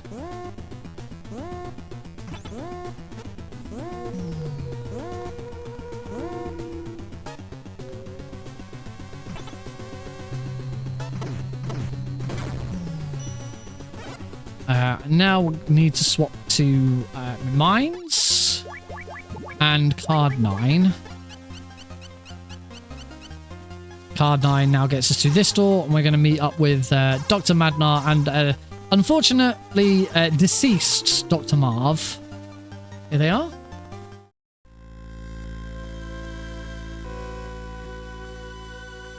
It's designed to look like 24. What is in the TV series 24?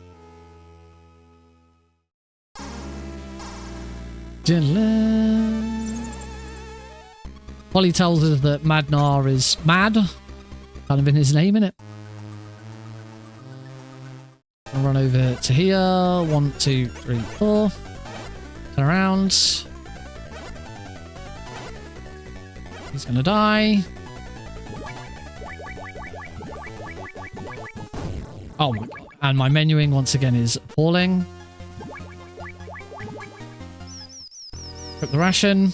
This ration's got cheese in it, so it attracts these killer mice or killer rats or whatever they are.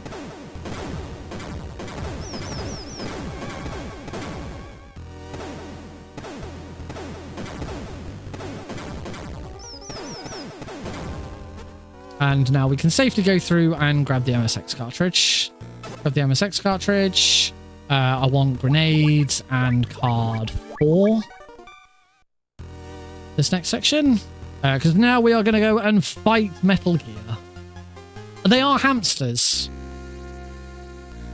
Giant killer hamsters. Because Dr. Marv was also pretty mad. You must do this snack for my daughter. I don't know what nationality Madnar is. Is he Russian as well? I mean, he's made to look like Albert Einstein, so German? Austrian? I don't know. Right, let's go fight Metal Gear. Flashing light warning. There is a lot of flashing white lights.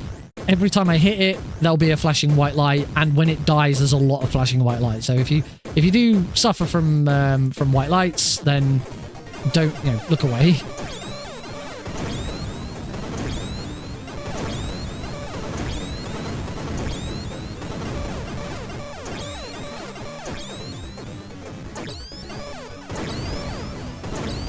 There we go. That's Metal Gear. That was actually probably the cleanest Metal Gear fight I've had in a while.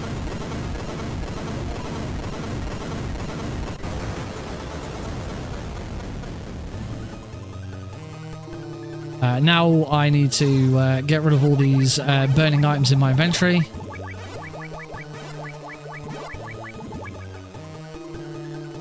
Yep, saved a little bit of time on that. Now the Grave Fox fight. We're in a minefield, so we just run around until he's dead. We don't try and fist fight him. We just let him take damage from the mines. We run through them. We've got more health than he has. Very straightforwards. Go and grab the MSX cartridge that he took from us. Wow, bang on. And now we get to fight... he is Russian. Two Russians. Now, before we fight Big Boss, we've got a bit of a puzzle to do. We've got to get through all of these different rooms, grab all of the equipment in them. Ow. Get shot by Big Boss. Leave me alone, Dad. As a dad myself, I can tell you that is not a very dad-like thing to do. Grab the next key cards. We want to equip said key cards. Gets us into this room. Get card 3, which is under this desk. Now want the ration. That ration dissolves this acid. We now want card 3. That gets us into this room to grab card 4. Card 4 gets us into this next room. We just need to make sure that we don't touch the acids. Card 4 also gets us into this room. Again, don't touch the acid. Grab card 5. And then finally card 5 will get us into the very first room, the one with the acid in front of it. That's going to get us the this the aerosol can, and we make our makeshift flamethrower, which we use to kill Dad. And make sure I do not touch that that acid. That's it. Further over to the right. That'll do. It's not a bad location to finish at.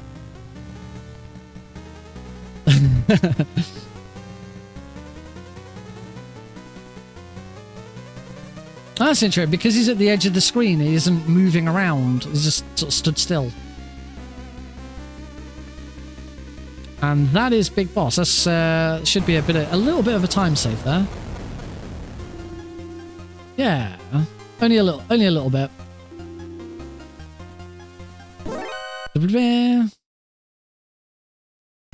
The closer you can be to that door at the end of the fight, the better. But sometimes Big Boss's movements are random. You do not get to choose where he goes. You can't really...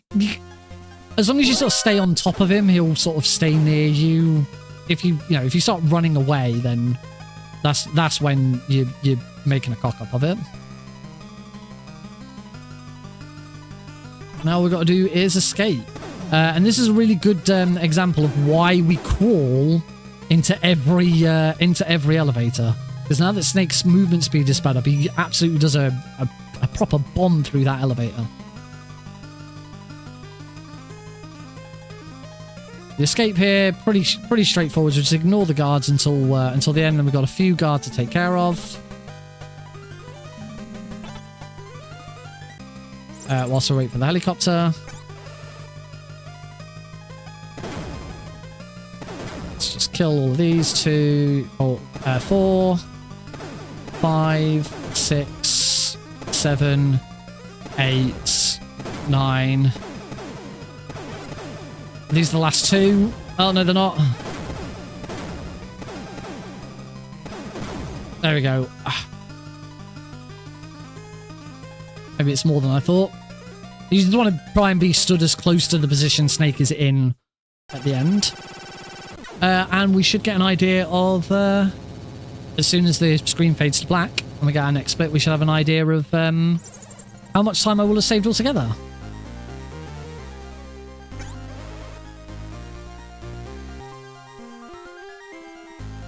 We do have to watch through all of the credits, and the final time is when the final score screen comes up. There we go, 43.6 seconds saved. That is second place on the speedrun.com leaderboard. Wahoo! As long as it's not over yet, though. There is one more. I wouldn't say time save. It's not a time save from my previous run or anything. But when there is some more dialogue at the end of the credits, in between the 2 sets of credits. Hey, Ahmed. There is some additional dialogue about them checking out the MSX cartridge. You do need to hold X. Right, it normally doesn't matter for if you're just running this game normally, and Metal Gear 2 on its own. Time has already happened. Time is when the screen fades to black. It's only during a duology run you have to see the credits as well. And yeah, in between the 2 sets, you've got the actual staff credits, and then there's some character credits, and in between there's a little sort of that's random blues. And has some sort of announcement just happened that's made you blurt that out? Yeah, in between there's like a little ending credits or mid-credit sequence where they put the MSX cartridge into an MSX and discover it's Kiramov's thing. You do need to hold X to have that dialogue skip quicker. You can't skip the dialogue, but it appears... You don't know it, really. Is it... Okay, if this is something new... Or something about this game? I don't know. I'm very confused. I'm very lost. Yeah, you can't skip the dialogue, but it makes... Instead of the dialogue sort of slowly typing out, it just all appears in one go.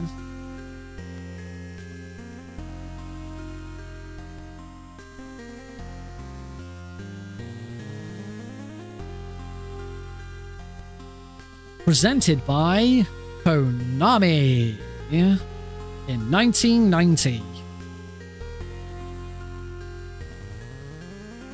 I am only just older than this game. I can't remember what month in 1990 this came out in. I was born September 1st, 1989.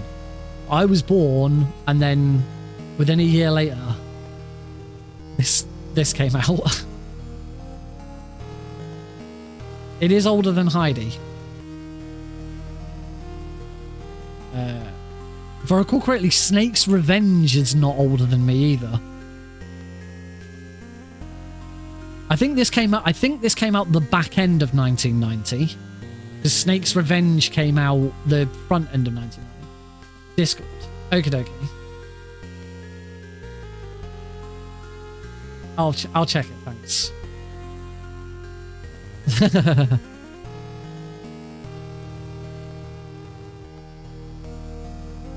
I will check the Discords at the end of this run, obviously.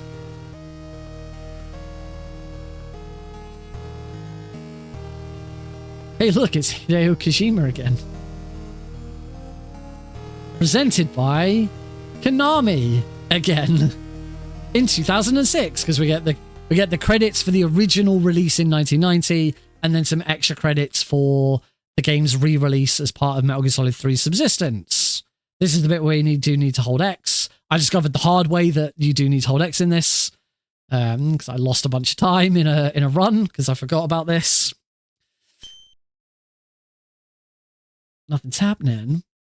This is Dr. Marv's cartridge because it says VRAM 01K and it's Kyo Marv backwards.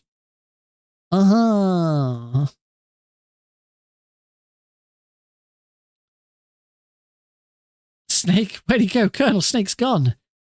Snake, where's he off to now? Snake, promised to take me out to dinner. No, not dinner plans. Oh, Snake, you little rascal. Roy Campbell. Holly White.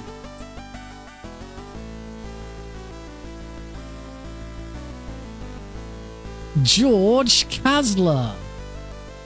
I believe he's the survival expert. Drago Petrovic Madnar.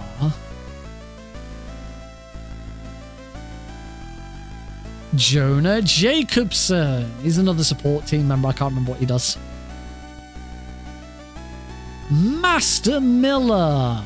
He tells you about survival and weapons and stuff. Kiyomar. And then Miller is never important again. In fact, you never see Miller again. Miller's final. If you're going in chronological order, because obviously Miller is obviously a big part of Peace Walker and Metal Gear Solid 5. You never actually see Miller again. Spoiler alert for Metal Gear Solid 1, which came out in 1998. Metal Gear D gets a credit. And Solid Snake. Time will be when the score screen appears. There we go. 1:22:40. Drops 7 seconds for the game swap, and that gives us a final time of 1 hour, 22 minutes, and 33 seconds. Well, hey, Eli. That is second place on the leaderboards. I worked it out because the leaderboards, even though the rules changed, the leaderboards still have the old timing methods shown. So if you go to the leaderboards, you'll see that you would think, oh, Nick, you're third place. That's because it still uses the old timing method, which is Metal Gear 1, Metal Gear 1's credits, the game swap time, and then Metal Gear 2 without the credits. But the rules have changed and they never changed it. They never changed the times on the board after they changed the rules. But I wrote on here, I went back through Kuzon's second place run and did a very rough understanding of what that time would be with the new timing method. That is 1:22:47. I am second place by 10 seconds. 10 seconds. That's all there is in it. But hooray! 10 seconds is enough. I'm still a way off. I'm still a way off first place. First place is a 1:19 something. So not even my sum of best can hit world record at the moment. So I'm not going to be grinding for world record. Don't you worry about that. But this sets me up very nicely for the Master Collection, all 5 games. If you didn't already know, if you are new here, if you're watching the VOD on YouTube of this run, and you've not seen anything from me before, I've been doing what I've called the Road to the Metal Gear Solid Master Collection Pentalogy Speedrun series, where I have relearned, derusted all 5 games in the series. So Metal Gear 2 Solid Snake, Metal Gear Solid 2 Sons of Liberty, and Metal Gear Solid 3 Snake Eater. And at some point very soon, before the end of the year, but I haven't picked a date yet, I am going to run all 5 games back to back and attempt to beat the world record of just under 5 hours for the whole of the Master Collection. What you've just seen, I haven't actually been running on the Master Collection. I've been running on PS2 PAL because it's the fastest version for this specific category for doing these 2 games back to back. When it comes to doing all 5, it has to be the Master Collection version, which the only major difference is the skip dialogue button on Metal Gear is circle instead of X. Apart from that, and I think they run slightly slow. Oh, well, the games run a lot slower because they're the NTSC versions instead of the PAL versions, and they run slower as a result for reasons I'm not going into it. But yeah, so at some point soon, I will announce when that is going to be. If you want to learn when that is, you can follow me on Discord. You can join the Discord server. You can follow me on Twitter. You can follow me on Blue Sky. Easiest way to find any of those links, if you're watching right now, there'll be some links in the description below. If you're watching right now, you can use commands, but you can just go to nickrpgreen.com/Twitter /Blue Sky /Discord /TikTok, YouTube, Twitch /something, and it should, if it's one that I've set up, take you to that correct site. If you try MySpace, that won't work. I don't have a MySpace. They only work for the ones that I've done. So yeah, go check me out. Go check me out in those places. And as I say, if you want to be the first to learn, there isn't an OnlyFans yet. One day, maybe never. Maybe never is more likely. It's more likely. Maybe never. But yeah, you can follow me in all of those places. And so as soon as I know when I'm actually going to do all 5 games back to back, I will obviously announce it. Yeah, if you've been watching the VOD, thank you very much for watching. I hope you've enjoyed it. Go check out some more of my videos and I'll see you in the next one. Bye. All right, that just closes out the VOD for this run. So the big question now is, what do we do for the rest of the stream? I could do this again. I shaved 43 seconds, but if we look at, you can't see it very well now because I've swapped scenes, but at one point in Metal Gear 1, I was 12.5 seconds ahead. I then went down to being behind, pulled it all the way back to being 117 ahead, and then finally finished 44 seconds ahead. My sum of best is 1:20:57. So there is still a lot of time saved. I said the world record for this run is, if I can go and find it, speedrun.com. I never move my Chrome over to my middle screen, so I'm not just, because me just looking here and you just seeing the side of my face is not the most, it's not the most the best experience, is it? Metal Gear Duology, house tests. As I say, on speedrun.com, when you first go on it, it suggests it is 1 hour, 12 minutes and 59 seconds, which I thought was a bit fishy because I was like, 1:12:59, 1 hour, 13 minutes. How do I shave another 10 minutes off these runs? That's insane. But that's because that's the old timing rules. With the current timing rules, it's 1 hour, 19 minutes and 6 seconds. So even if I could get absolutely best splits that I've done, then I would still need another 50 odd seconds to pull this back. There's a band time. What do you mean by band time? As in a time someone did a run and then it got banned? Someone got banned after their run? I'm going to click on the history.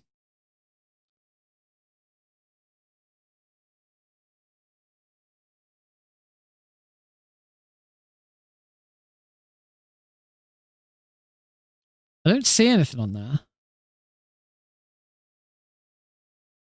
I show obsolete runs.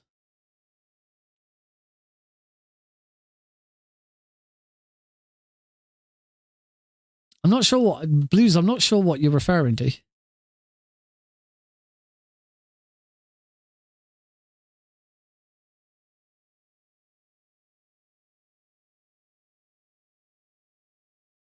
What?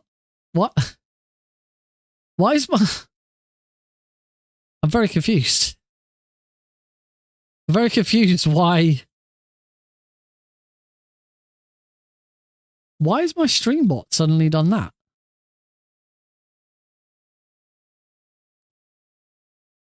Why is my stream bot suddenly just... Oh, hang on. Blue, I've missed a load of messages from Blues. For some reason, a load of Blues messages didn't come through. Ban time, not sure why. All bosses easy. Not going to say who it is, though. Oh, right. Yeah, I missed all of these messages from you. That's why I didn't see any of the understanding from there. Yeah, they have not come through to the stream. It's ban time on all bosses easy. PC easy all bosses. Okay, so firstly, I was confused because I was still thinking that we were talking about multiple Metal Gear runs and the duology run, but that's not the case. I want to see what it is you're referring to. MGS1. So PC easy all bosses.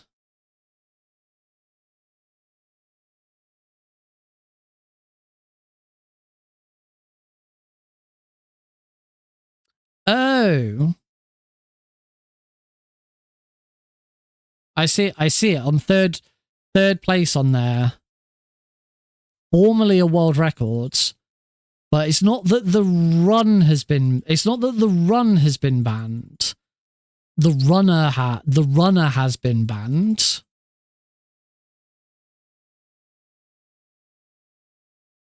So the runner has been banned from speedrun.com, but the run remains on the boards, which is fine. That it is completely down to the discretion of individual games as to whether they keep runs from banned users. In most cases, a lot of games will do exactly what Metal Gear Solid 1 has done it. I mean, it might be that the moderators of MGS1 don't even know that this person's been banned, but usually if you get banned, all of your previous times remain.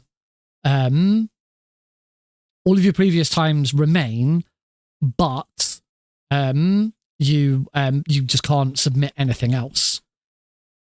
And yeah, getting banned from the entire site is, you have to do something pretty fucking terrible. Because I've seen some bad shit from people and they not get banned. yeah, that's I again, I'm not going to mention the name. Obviously, if you want to go and have a look, it's there. You can see the name of the person. I'm not going to say. I've got no idea why they've been banned, but they have. If they, I think with speedrun.com, it's more about cheating and things like that than like behavior issues. Like cheating on speedrun.com. So for example, there was a runner. Again, I'm not going to say the name of this person just because I don't want to amplify this person. There was a runner who cheated at GDQ a couple of years ago with a run of Metal Gear Rising. They did not get banned from speedrun.com. They did not have their times taken down. They're still very welcome and celebrated in the Metal Gear Rising Discord. The guy's 100% legit. So what on earth has happened for him to get banned? That's weird. Can't be cheating related. How bizarre. I don't think they do. I don't think they won't put a, like, they don't ever put a reason for anything, but yeah, let's see if anything comes out of it, if they get reinstated. I don't know. Very strange. Former MGS1 world record holder banned. Very bizarre. But yeah, sometimes these things happen, I guess. Anyway, so question now is what do we do for the rest of the stream? We could run this back one more time, see if I can still make a further improvement, because say there's still just under 2 minutes of time save just from my best segments. And there's still room to improve some of my segments as well. But I've achieved what I wanted to achieve. I've got second place on the leaderboard. And I have kind of done, I am feeling like I'm done with this category. We'll come back to it, obviously, when I do all 5 games back to back. So we could, as I think Blue suggested, or someone suggested, going back and doing a run of Metal Gear Solid 1, which is never a bad thing. Practice does make perfect after all. The next game I want to practice. New follower.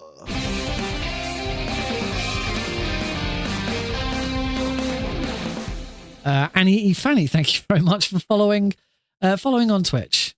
It's very, very kind of you. We could do Metal Gear Solid 1. I do want to practice some more Metal Gear Solid 2 at some point, because it's definitely, of the trilogy, it's definitely my weakest. I'm much better at Metal Gear Solid 1 and 3 than I am at Metal Gear Solid 2, so I will do some Metal Gear Solid 2 practice. Metal Gear Solid 1, I do also need to practice Extreme. I haven't had it confirmed yet, but I am running Metal Gear Solid 1 console Master Collection any percent easy for Fireside Pride on Friday the 13th of December. I did submit it with an incentive to upgrade it to Extreme. I have not had it confirmed yet whether that incentive is going ahead. I did also just submit Extreme as well. I submitted Easy and Extreme, and then in my submission said if you wanted to, you could take Easy and then have Extreme as an incentive upgrade, which usually almost always goes ahead. It's a very simple incentive, and it doesn't take that, it doesn't add that much more time onto the run. Getting in the same marathons. Oh yeah, you've got this is the one where you've got is it Into the Fog or What the Fog? The Dead by Daylight spin-off game into it. On the subject, this one though, very, very important. On the subject of marathons, the following week, that's it, What the Fog Co-op. It's with Joker, if I recall correctly. The following week, I will get the exact date and time for this. Thursday, the 19th of December, starting GMT 9:45 in the evening. So for East Coast US, Go back 5 hours. That is 4:45. Quarter to 10. Sorry, quarter to 5. Quarter to 5 in the afternoon on the east coast of the US. Quarter to 10 in the evening in Britain. Thursday, the 19th of December. I am going to be running the Metal Gear Solid Master Collection Trilogy, so 1, 2, and 3, for really, really longathon. It is a 3-hour run. I really, really, really would like some commentators for it. A 3-hour run of 3 different games is going to be tricky to commentate all on my own for 3 hours. You do not have to stay for the full 3 hours. Really, really longathon. Thursday, the 19th of December. I'm going to share. I have created a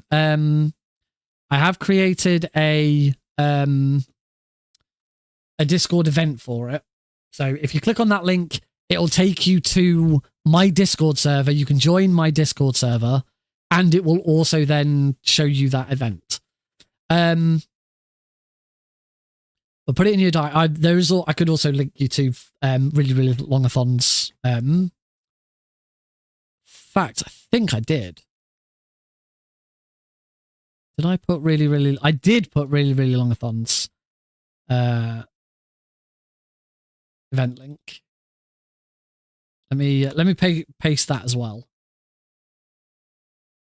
Where's my run? Thursday the 18th. Thursday the 19th.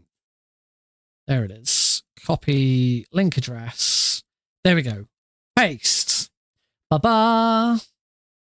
So there is the link. Or just if you don't want to go to my Discord server and you just want to see it on a Wengus, there it is. As I say, I would really, really appreciate the commentators for this run. It's 3 hours. However, because it's really, really longathon, and my 3-hour run is tame compared to some of the other stuff that's on there. For example, just over 24 hours later, a run of Earthbound, all 1/128 goods, whatever that means. That run is starting, and that run goes on for 35 hours. I think that's certainly the longest run I've seen on the list. You know, you've got a lot of like 13, 14-hour runs, a lot of 3 to 5 hour runs. But yeah, a lot of 12, 13, I see a 19, 14. Yep. There's an 18-hour run of The Lord of the Rings, The Return of the King, max percentage. But yeah, that's 35 hours of Earthbound. That is insane. How? Just how? How do you do that and not just like who could I couldn't schedule 35 hours, never mind do a speed run in the middle in that time. That is the whole of Saturday. That starts Friday evening and doesn't finish until Sunday morning. Jesus. Anyway, because really, really longathon is really, really long speed runs, they have no issues with commentators jumping in and out. They certainly wouldn't expect a commentator to stick around for 35 hours. I should definitely reach out to Glenn. Glenn would be a good one. Love to couch for you. At the same time, I can't ask off again until vacation for... fair enough. Yeah, if you do want it, if you can commentate and you'd like to, I will take anyone. I'm more than happy to get used to Blues' French accent. Absolutely fine. But if you are interested in doing it, then drop me a message on Discord or send me a message on Twitter or Twitch or Blue Sky, wherever you want to send me a message. As I say, you're welcome to stay for the whole thing. You're welcome to stay for just one of the games. It'll be Metal Gear Solid 1, 2, and 3. If you think, if you think you can, you only want to do Metal Gear Solid 1 and you don't really fancy doing Metal Gear Solid 2 and 3, that's fine. Any help I can get with it would be most welcome. Categories are any percent very easy for all 3. because they're the fastest versions of those runs. Won't be watching the credits. It's not going to be an official speed run because I won't be watching any of the credits. New follower.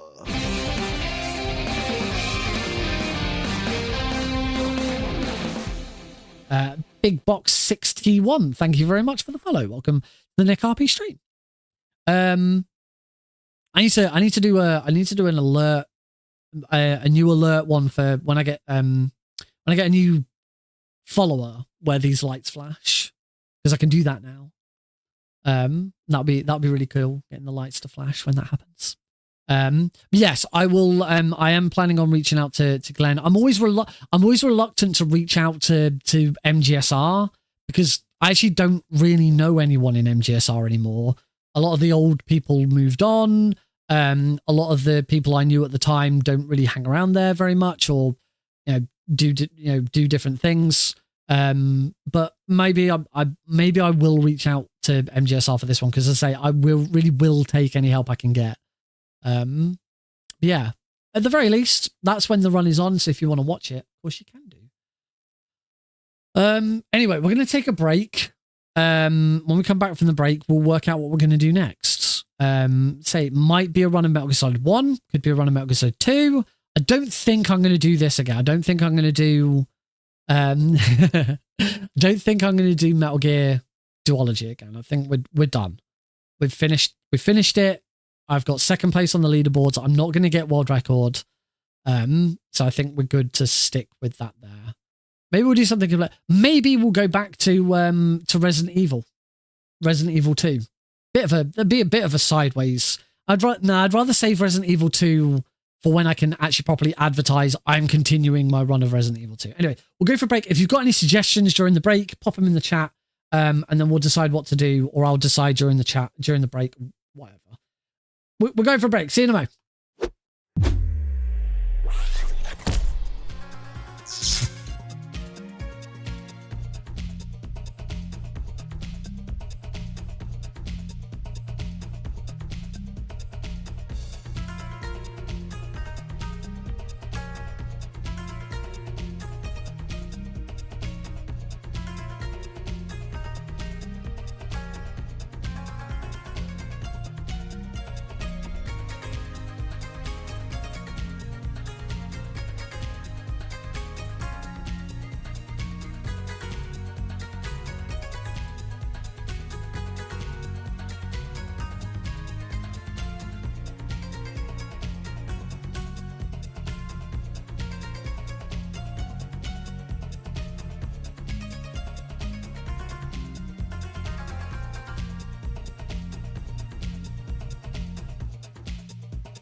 Alrighty, folks, welcome back to Tuesday night. Thursday night.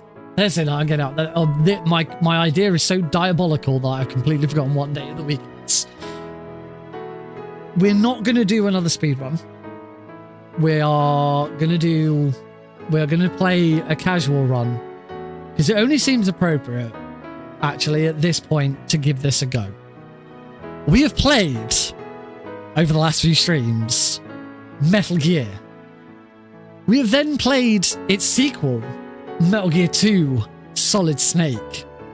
But there's one game missing from in between those games. Where you see, Metal Gear 2 Solid Snake was not the only sequel to Metal Gear.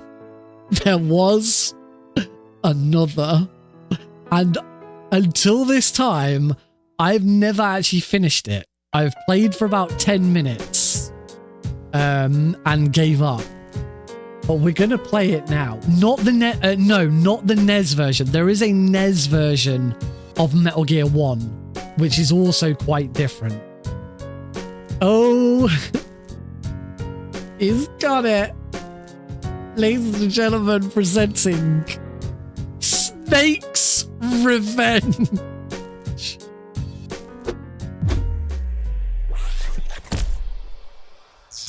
Oh god, this is such a bad idea.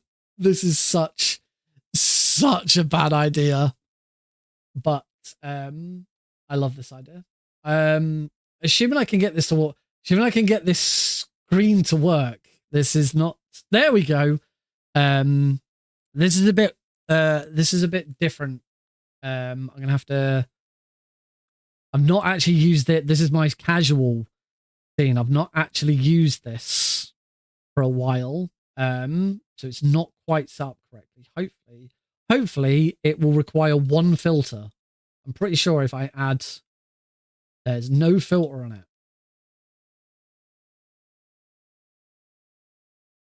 Oh, I know why. Yeah, I need to add in. Actually, I can just grab the filter from somewhere else. Bear with me a second, folks. It will be coming. I promise. That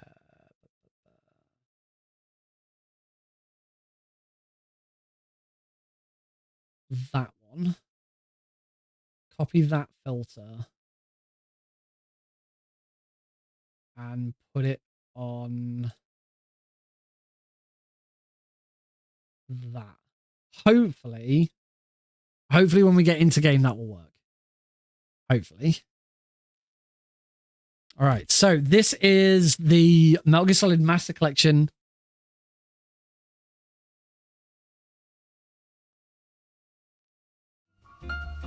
We got some very lovely music.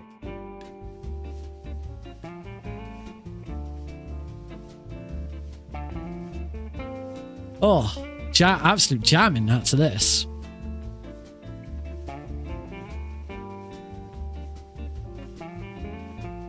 Bet you guys can't hear it, can you?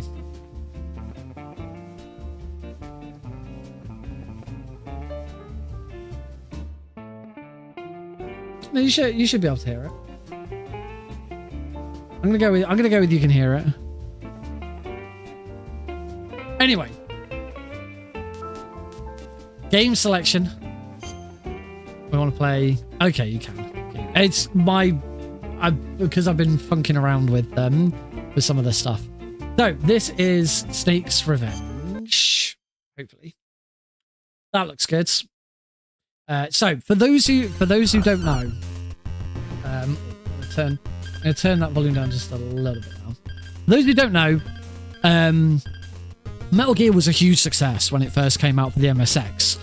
It was ported to the Nintendo Entertainment System, but it was remade. I say ported; it was actually remade. The NES version's quite different from the original. The NES remake did not involve Kojima, and it is a massively inferior version of the game. I've never finished that one either. There's also an MS-DOS version of the game, which is even worse, which I've never touched. Konami wanted to capitalize on the success of the first game, and they made this game. This is Metal Gear Snake's Revenge. It's a very very different game. Had no involvement from Kojima whatsoever. In fact, the reason Metal Gear 2 got made is because the people who worked on Snake's Revenge knew it was bad, and someone suggested to Kojima that because of how bad this was, he actually went ahead and made a sequel himself, and that's how Metal Gear 2 happened.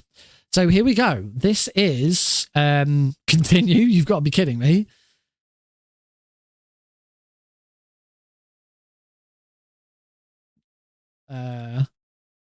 I can't even do anything. Okay, I can hit start. I don't know how I changed the continue. Lieutenant Snake, we received information from our intelligence man at the enemy's base. They have a weapon. Is it Metal Gear, which you destroyed 3 years ago? Go to the enemy base with 2 men. And do something I didn't get. John Turner, in the Navy's Info Center for 6 years, is an infiltration pro. Nick Meyer, a Marine, is an explosives disposal and weapons expert. It is... And this is Lieutenant Solid Snake, is a martial arts expert. He destroyed Metal Gear 1 and is now Operation 747 leader.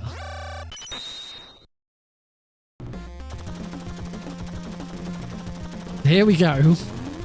The other two, I believe the other two have ran off into other areas, and we never see them again. Oh, I got an alert. Run.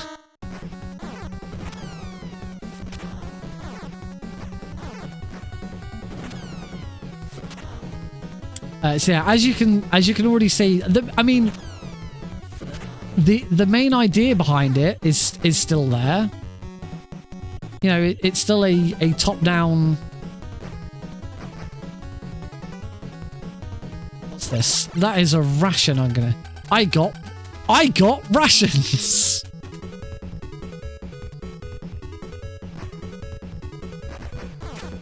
Oh, that's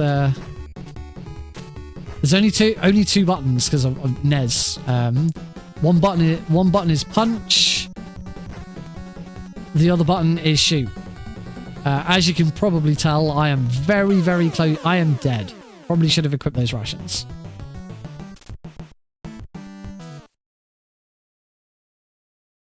Continue. Right, let's try that again and hopefully not get an alert this time. Oh, we got a call.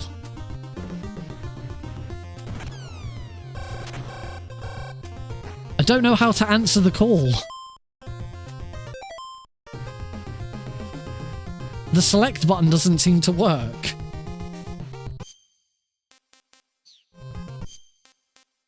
Controller settings.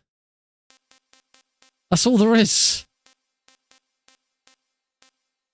The mode selection subscreen.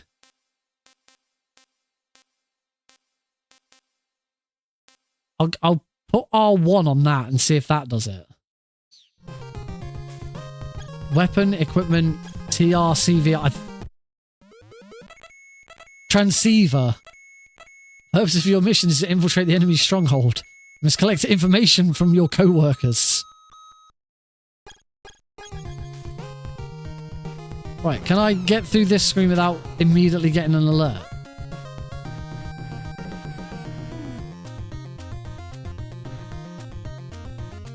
Yay, I didn't get an alert this time. We have this horrible, it has to, like, show me out of the darkness. And we've got an alert again. I'm gonna get shot at a lot by these really funky looking guards.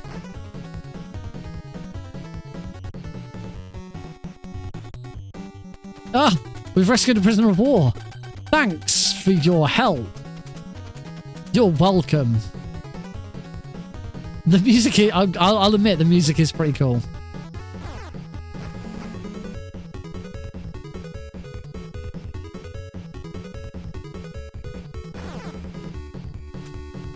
Oh god. No, leave me alone. Ah, we've saved another Another dude has been saved. I do realize that my I do need to adjust the filter on this. It's slightly off. I'm gonna duplicate it.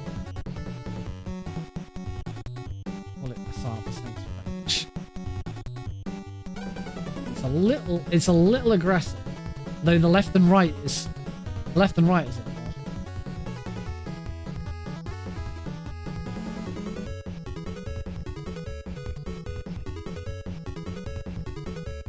There we go. That's a bit better. You can see a bit better now. Ow. Ow. I'm gonna die again. There's a door. Added a CRT filter. That would be here on the screen. Smoothing. Ugh. I do actually want it to pixel perfect, because then you can actually see it all. Yes, there is a screen filter.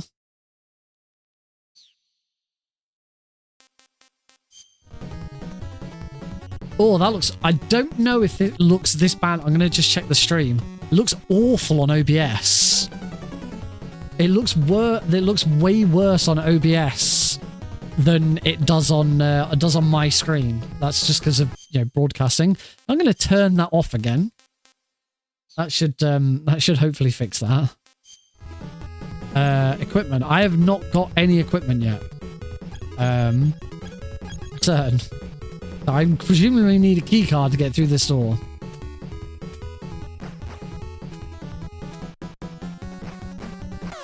And I'm dead again.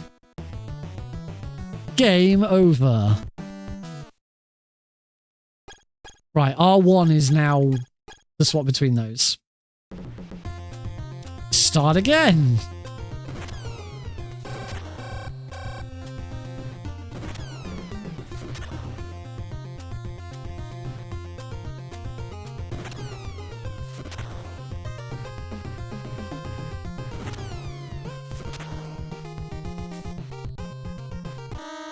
Uh-oh.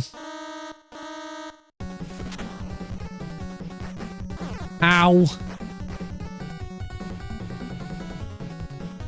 Right, let's go left here. I have actually watched some of the speedrun of this. Right, we've got a ration. Equipment. Ration. Can I... Yes, I have my ration equipped now. I wonder if that means I can... I don't know if having the ration... Oh! Oh, God. Immediately get spotted again. But it does seem like killing all of the enemies... Oh! Having the ration equipped does not just automatically heal you. So we start again.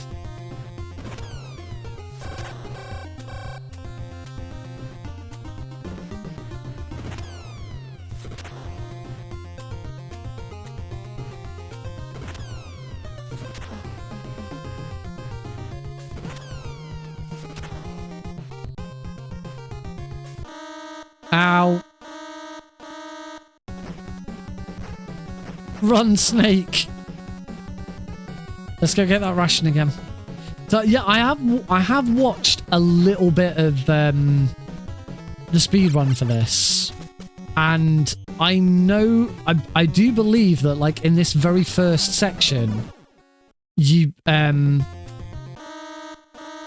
okay, no part of Snake's body is allowed to touch. Ow.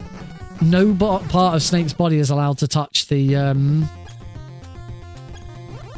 food. It's just called food. No part of Snake's body is allowed to touch the lights.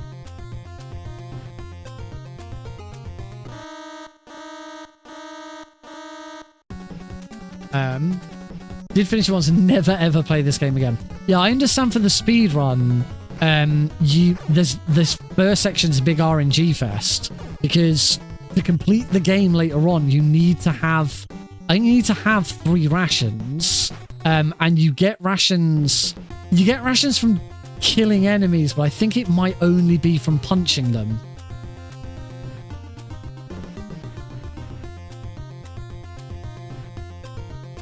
I'm back here again. Do I need to... Maybe I need to punch the door. Do I need to punch the door? Shoot the door. No, there is a key card out there somewhere. I need to go and find that key card.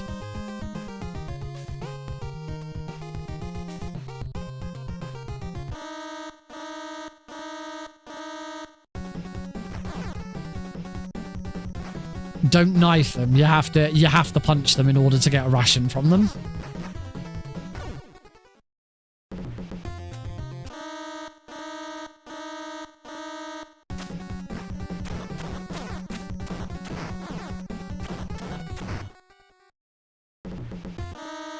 Wow, that was mean.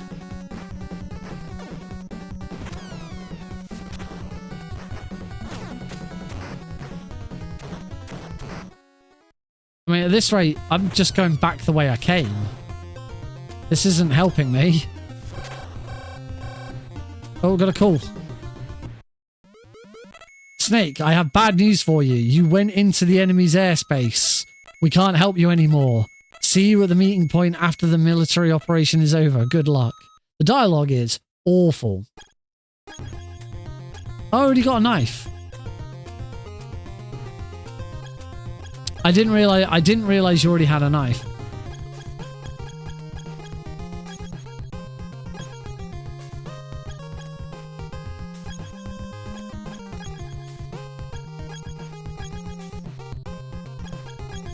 There we go.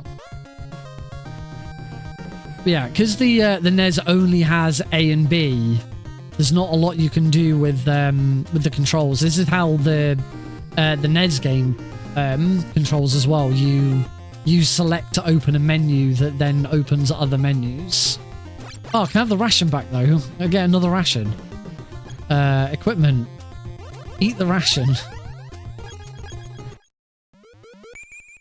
Ah, this is how I can transmit to other... Detect radar map. No contact.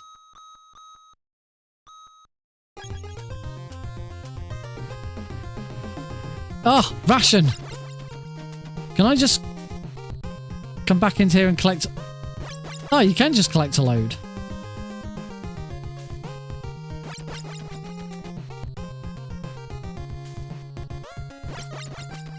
Let's just collect a load of rations then. Very, very typical NES music, this as well. I am actually collecting more. Oh, you can only have 3, so every time I'm collecting another one, it's not actually giving me another ration. So where the heck am I supposed to be going here? I don't have a key card. I'm pretty sure I visited every... room.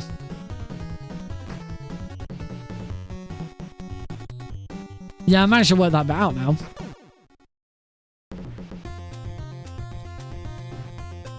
I'm gonna get spotted just so that I can see the area. Did I not go right here?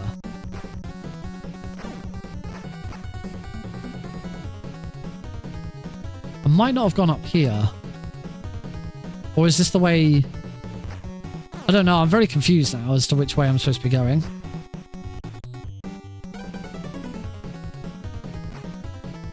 No, that's heading towards the door that I can't get through.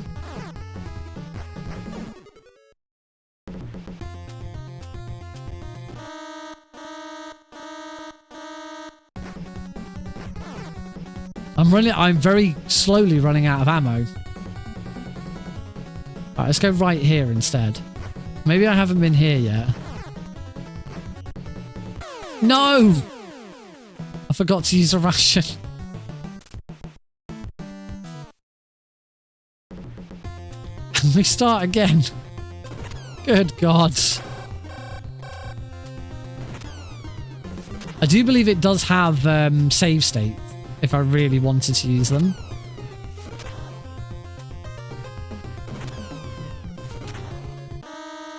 And immediately spotted. If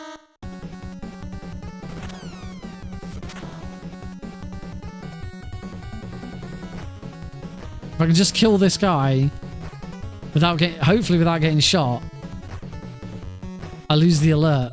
No, die! There we go.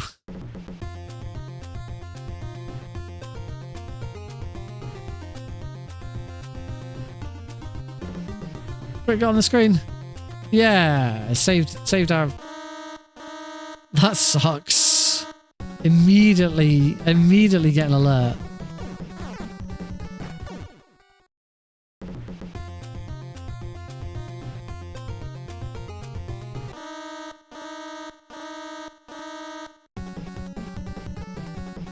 It's up here that the ration was. I really want another ration. No, it wasn't up here. In fact, I think this is where the door is. Yeah, this is where the door is. I'm gonna die again. I don't want to die. So go back this way again.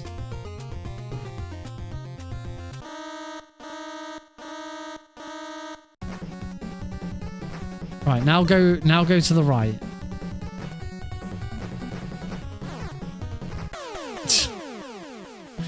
Damn it!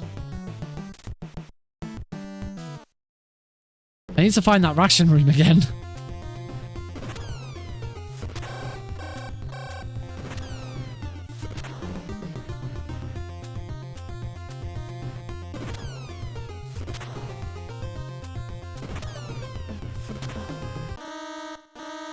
Immediately spotted.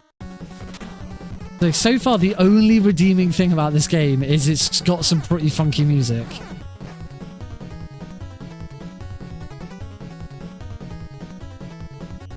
Ah, this is the ration room. Get the rations. Let's use one.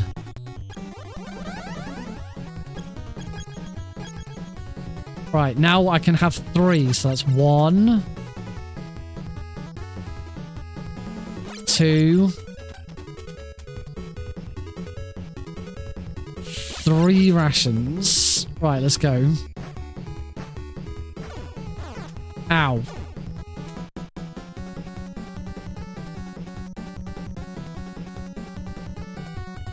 Right, I think I want to go right. Oh god, which way do I go?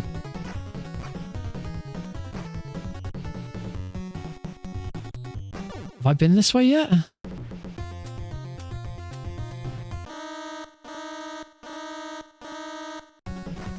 Is this the... This might be the way through to the... There's a prisoner of war.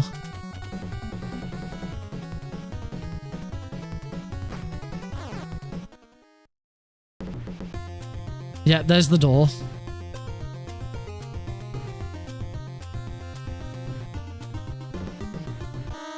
Oh, god. Run away. No. No, stop hurting me. I don't want to die. No, now I want to go this way. Now I want to use it because apparently equipping rations doesn't do anything. Doesn't do shit.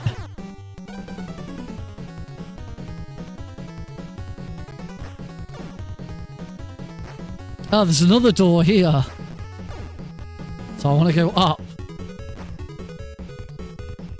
Oh, what's in this? I got ammunition. Yay! That's not a card key.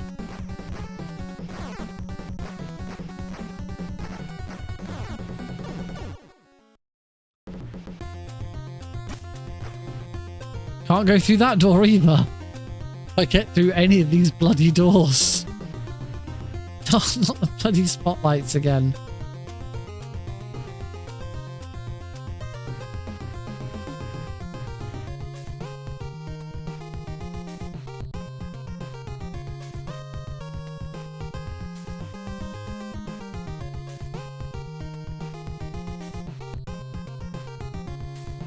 This is just taking me to this door.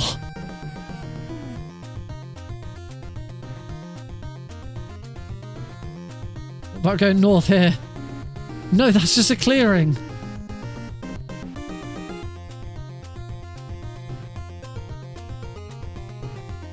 I have no idea where I'm going. I've been spotted. How do I open these bloody doors? Up here. I rescued another prisoner of war.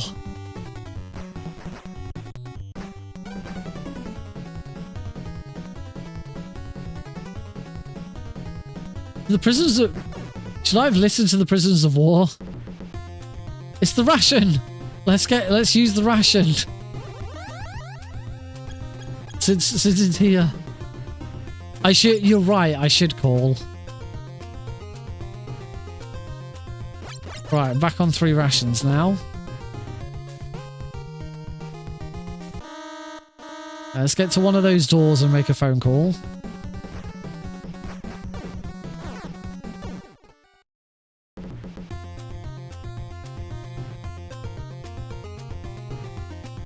Ah! Yeah.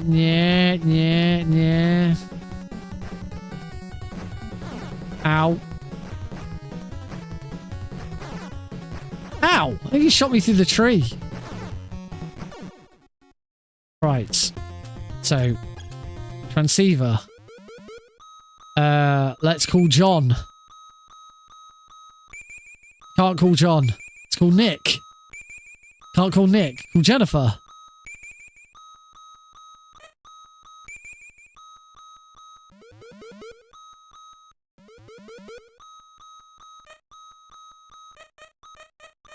Well, this was useless. I can't call Nick. Can't call Nick. This sucks. I can't do anything.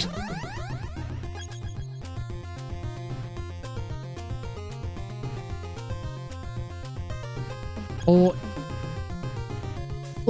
was it?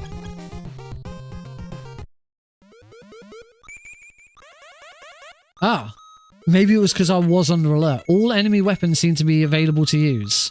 That's not useful information. What does Nick have to say? I can't call Nick. Jennifer. Can't call Jennifer. I don't know what the radar map is.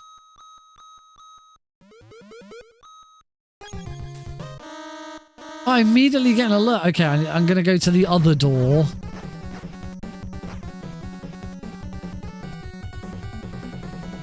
If I can remember where the other door was. Is the other door this way? I have no idea. I think it was.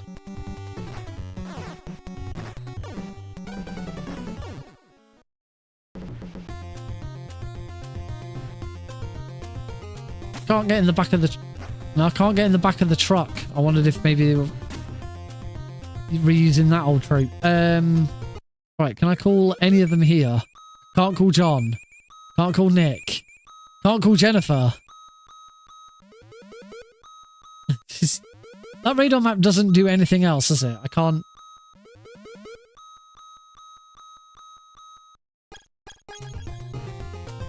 This is useless. How do I get in?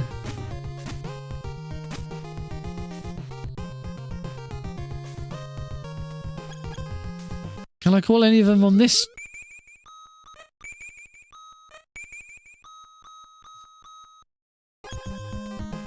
This is so useless.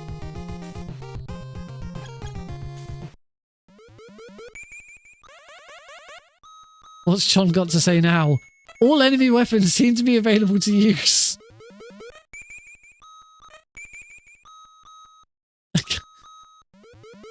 This is so useless. No, he's just going to tell me the same thing again.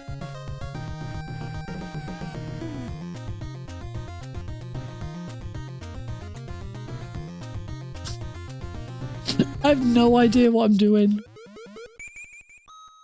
Can't call John. Can't call Nick. I can't call Jennifer. I've been caught again.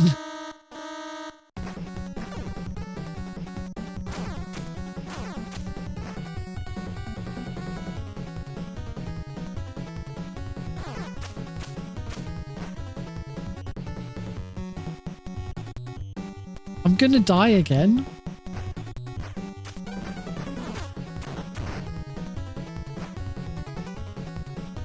I need to use my ration. I'm not losing it. There's not like an obvious path that I've completely missed, is there? I got ammunition. Just because this one will now also keep respawning. Welcome to the same state as I was in a child. I've only briefly touched this in the past.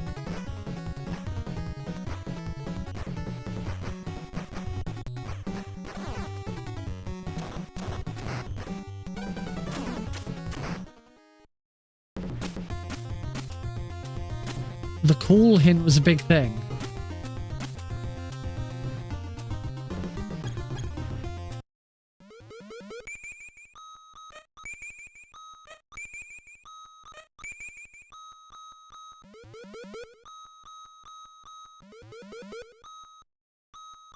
I can make a call, but it does nothing. Making phone calls does nothing. Do I have to make a call on like the first screen or a different screen? I'm so confused. I can call John, but all John's going to tell me is look at all enemy weapons seem to be available to use.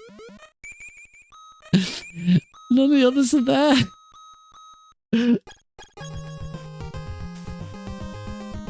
What's the point in having a support team if they won't help me? Bait level. As bait. I'm just being baited by the radio.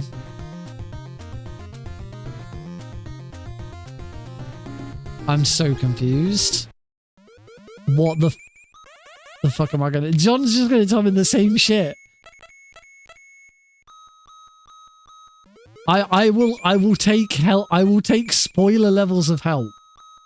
Going to help to go to that door with alert.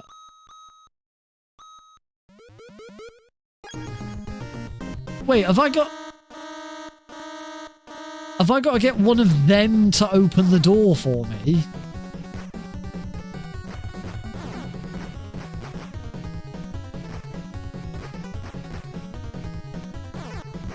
Oh, without an alert.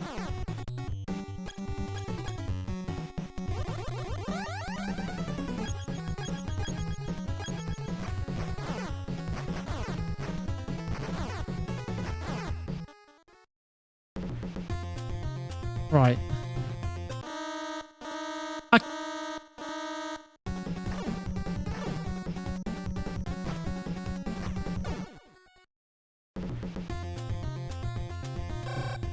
Ah!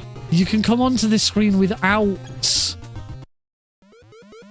Lieutenant, I arrived at point A. Let's put the plan into effect. Good luck infiltrating the enemy's base. Holy shit. Oh, there he is. They're chasing after him.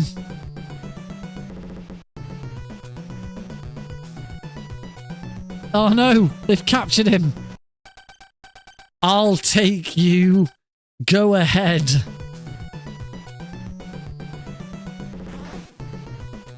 We did it. We're in.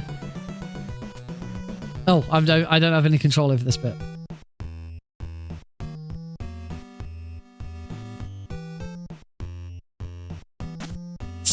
It's trying to go for the same vibes. The thing is, I got no rations. I am a dead man. Please tell me I restart from inside the building and I don't have to start all over again. Okay, good. I'm back on full health.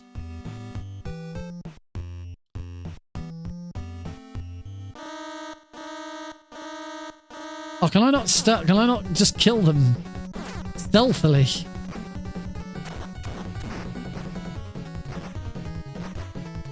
That was the easy part. That looks like an elevator.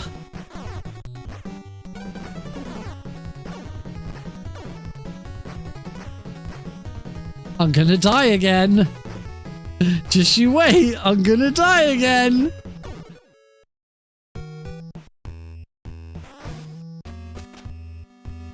Aha! We go into the weird, funky, freaking side-scrolling sections of the game. So yeah, for some reason, that looked similar to like the sides. Whilst that looked similar to the side-scrolling sections of, you know, just going into the elevators in Metal Gear 1.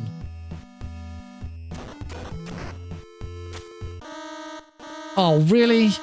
I'm dead, aren't I?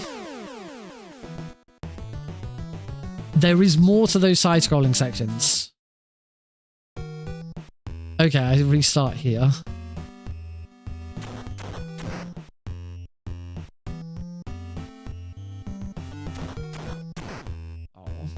No rations for me. Let's go the other way. Oh crap. That was a bad idea.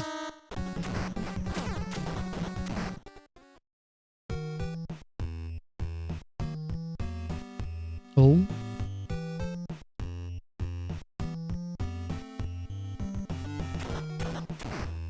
Kill that guy. Presumably I need some sort of card key. Let's just ignore that guy.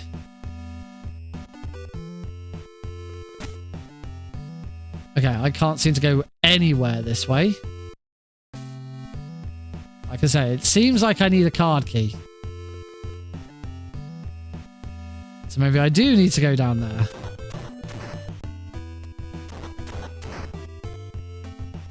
Either that or I wasn't supposed to go into the elevator yet.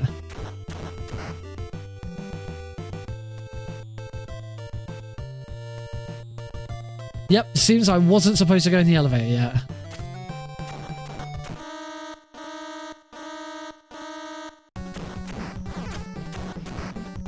I'm gonna die again. Which is fine, it takes me back to the elevator. Can't remember the last time I played a game and got so many game overs.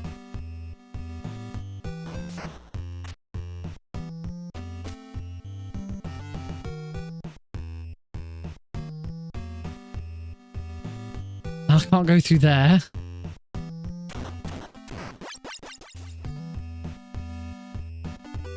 Okay, where else haven't I been in here yet? Oh, seriously?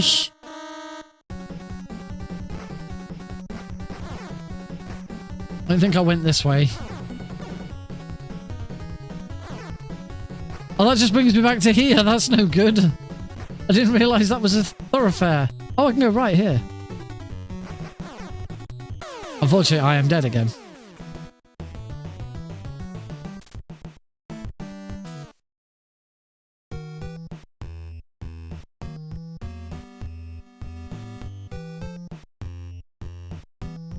That does not look like a thoroughfare.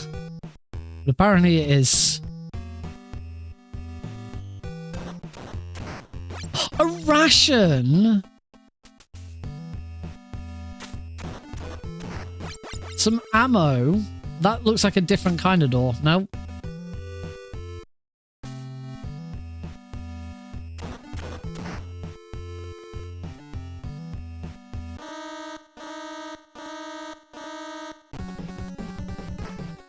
Where am I supposed to go?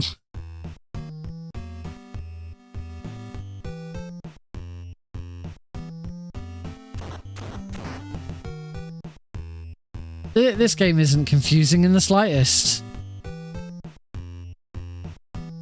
Oh, bum.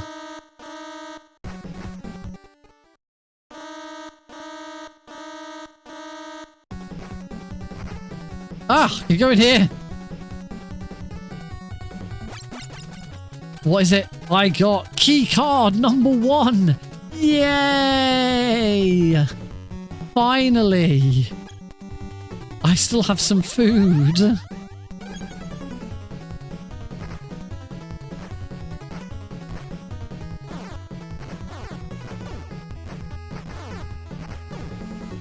Now the next question is there anything, there's nothing to indicate, there's almost certainly nothing to indicate which key card gets me where. The enemy has a truth gas. If you find some, you can get classified information from the enemy. Ow. I'm gonna get classified death from the enemy.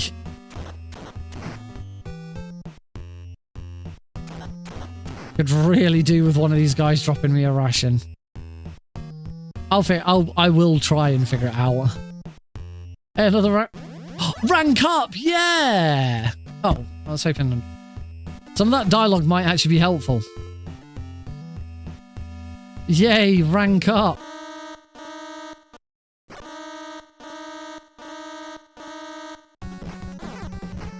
Can't go through that door. Oh!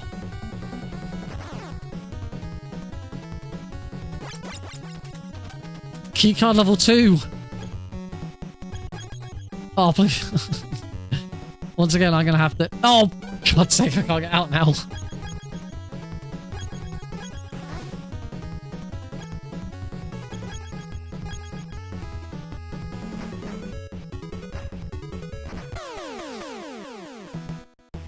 Yeah, I need to stop skipping the prisoner dialogue.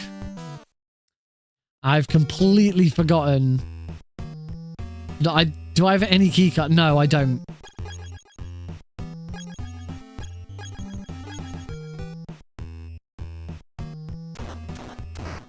Ration!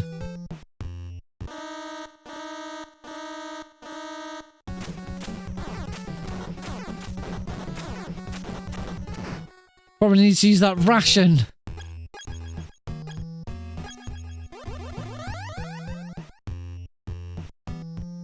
Right, so I want to...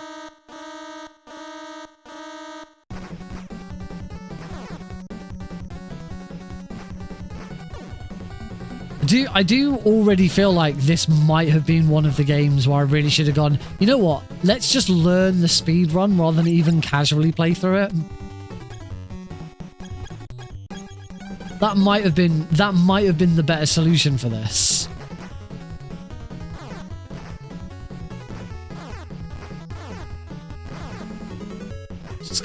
I'm just gonna die again. Just gonna die again.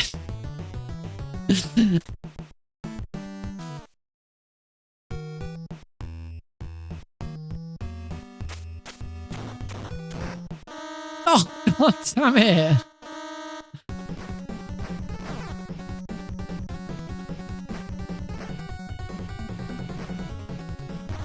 Oh.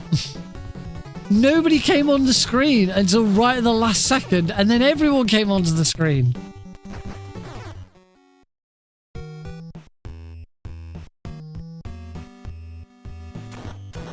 Give me a ration. Please, someone drop a ration. I would very much appreciate a ration roundabout now.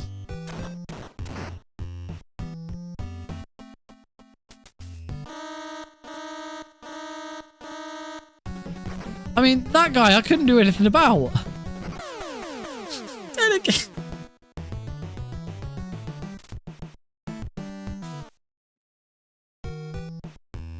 I am regretting the decision I made to play this game. Ration! I say, oh God.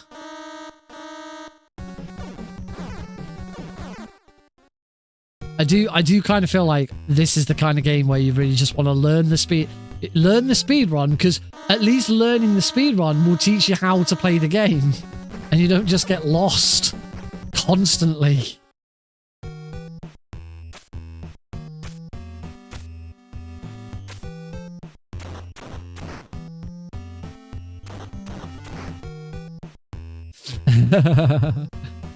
Oh, I mean, I knew what I was getting myself into. I have played a little bit of this before. Can't really remember how far I got. Let's use that. Sorry, I keep saying ration. What I mean to say is food. Let's use that food that I got.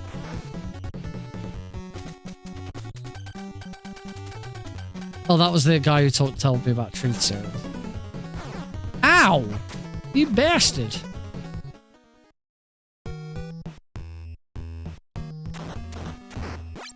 Ammo!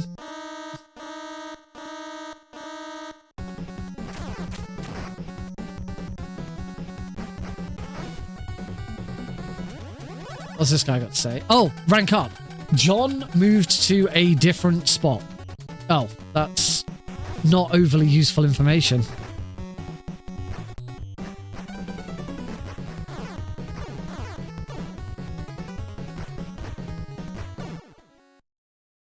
And then I believe this was card 2.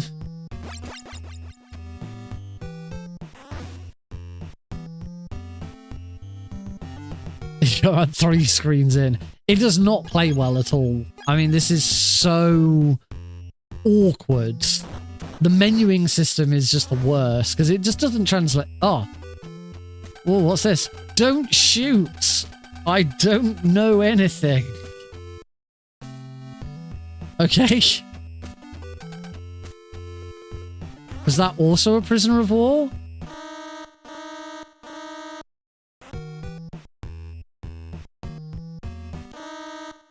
What are you supposed... That's not fair! What am I supposed to do in that situation? That, apparently.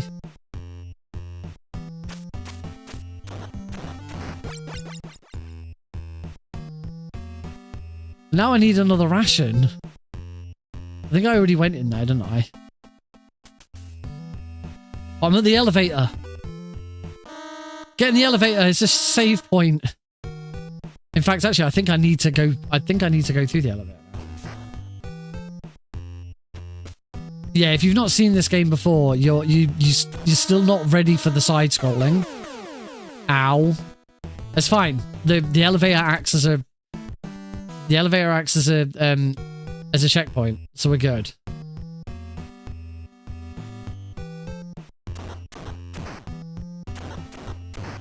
Yes, ration.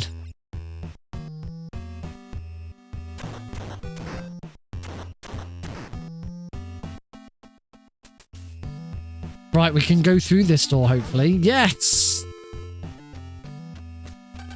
Don't shoot. I don't know anything. Okay, so though if there's going to be a prisoner who looks like that, then they don't know anything. And I don't necessarily have to wait for their dialogue.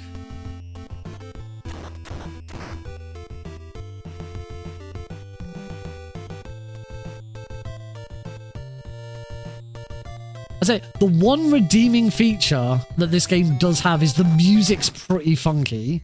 I will give it that. Now we need to go through the very long process of changing card keys.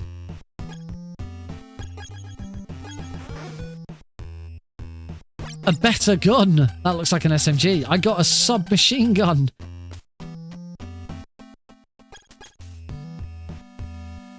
Stick with the punch. I don't know what... What's... Punch? I can't go down to option. I have no... Oh, I have no ammo for this machine gun, though.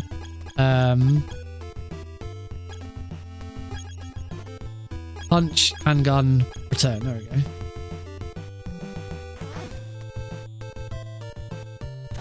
It wouldn't surprise me. As I say, this feels like a very typical NES game. Particularly the music, even more so. And now what do we have here? I got classic explosives. Where the fuck am I going to use those?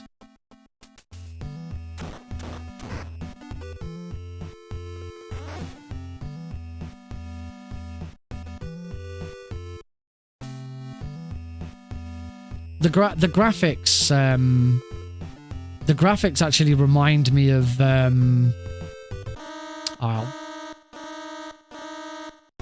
graphics actually remind me of the Mission Impossible game for the NES, which I had as a kid. In fact, I say I had as a kid, I still got it. It's up on that shelf.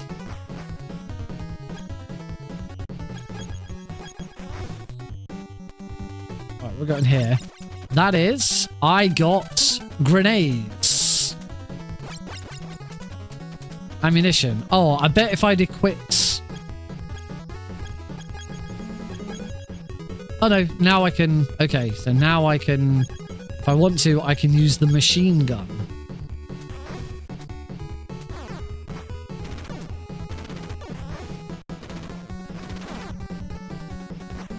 Only thing now is... Oh yeah, I'm starting this way.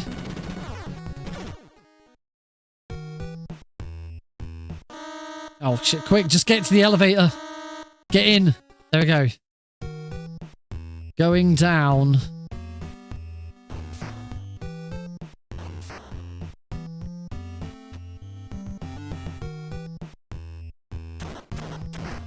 Ration! Yes! No ration. Here we go!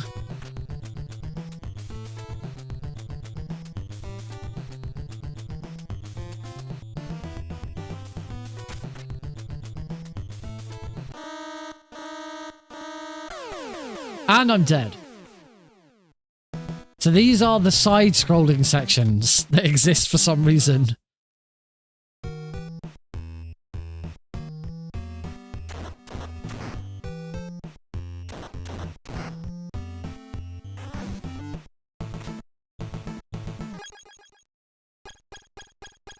I can use my gun.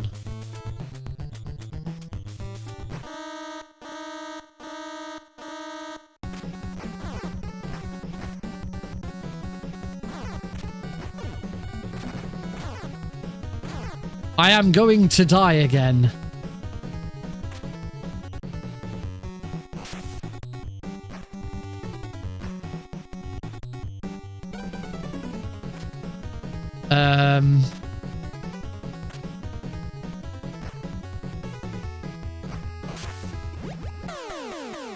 And I'm dead.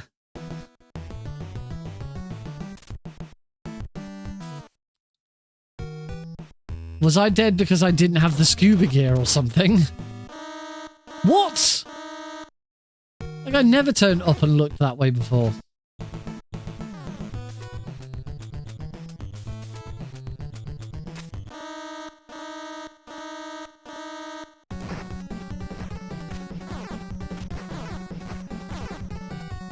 During these sections, X does become jump. So you now have to jump, and you can only punch or use your fists or use a weapon with the other button. You can't do both.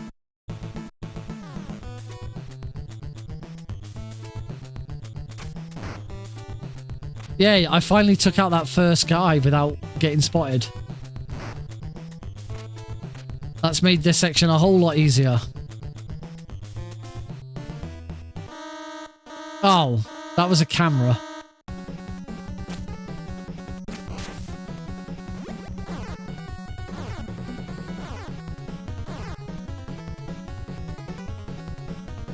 Okay, you can make it through that if you've got some help.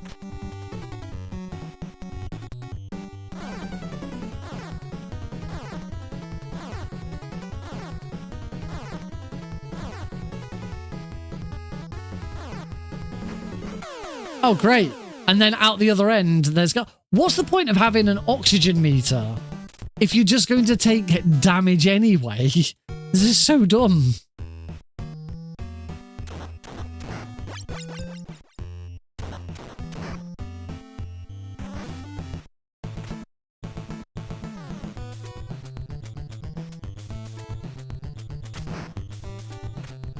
It is telling me that I've got 5 plastic explosives. I don't know if that means I'm supposed to be using them here.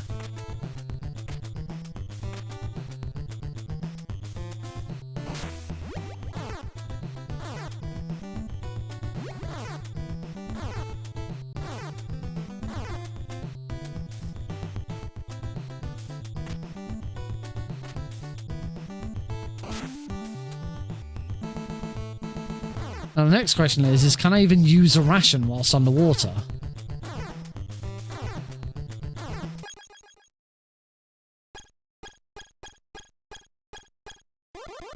Yes.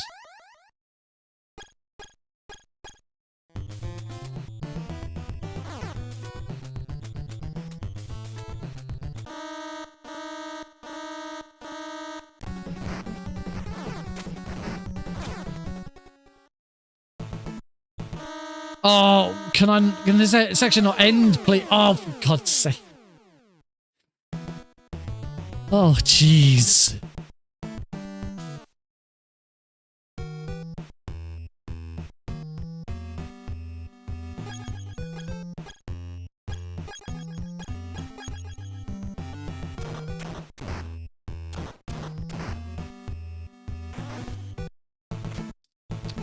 I do wonder if I'd be better off using the gun. Can I shoot the gun and not get an alert? That's the... No, you immediately get an alert if you use the gun. So using the gun is pointless anyway.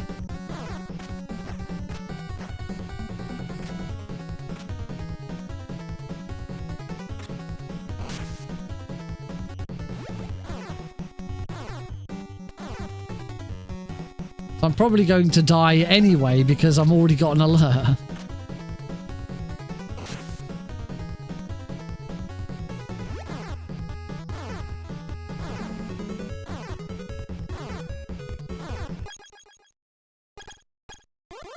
It does, as I say, it does seem completely stupid that you take down... I mean, I say that. That's exactly what happened in Metal Gear 1.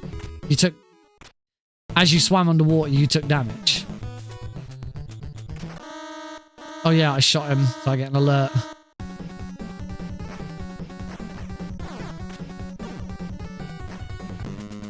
Oh God. No one can avoid our attack. And I'm dead. Well, that was just... I'm all the way back here again.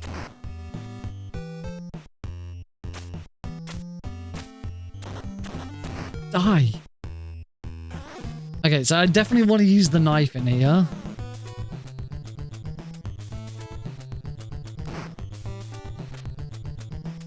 I mean, I'm going to assume that that I can't have had the scuba gear already. This is entirely intended to take a bunch of health damage and...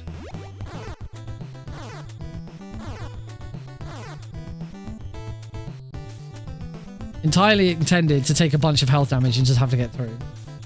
I have made... This is the furthest I've ever made in this game, I'm pretty sure.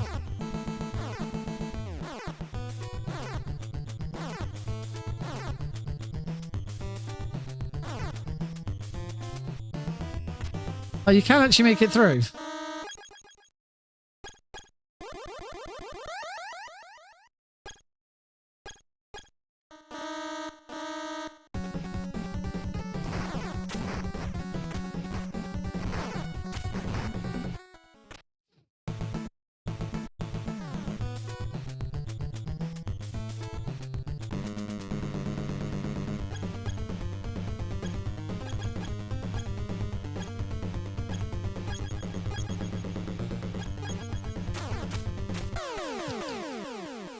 And I'm dead again.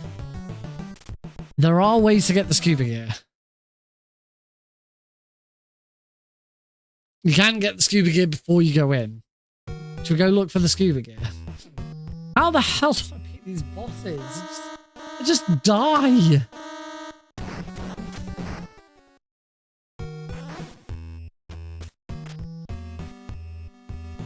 Sure, I can't go left.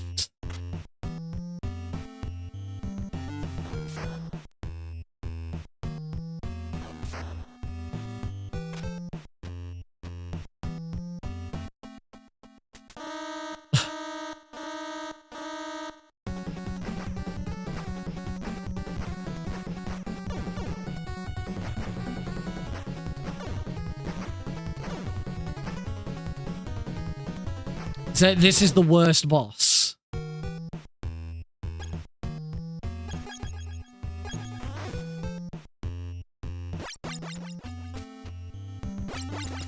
Grenades and ammunition. That doesn't do a lot for me.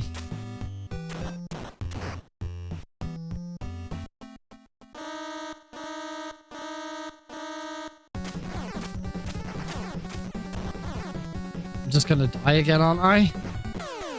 Yep.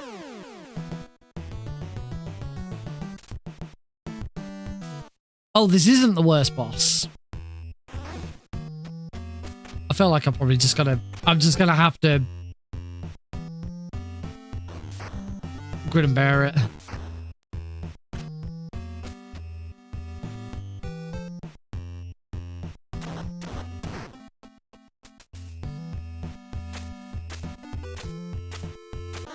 Oh my god.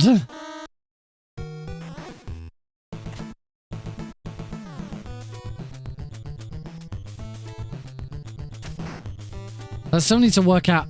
I still need to work out what I'm gonna do. Can I go back through the door? Do I need to drop some plastic explosives?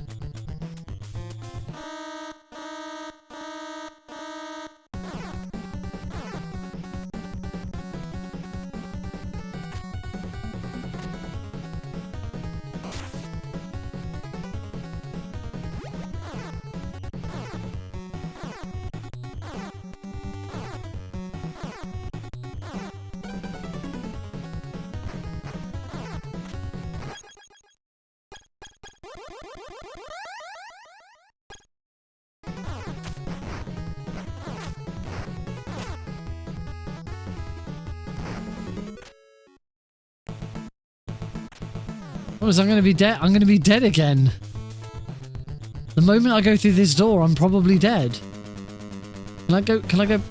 I can go back.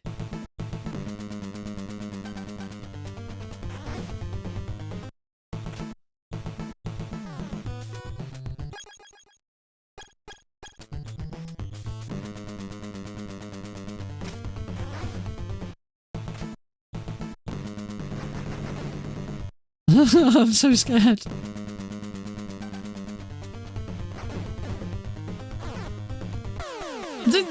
There is literally nothing you can do.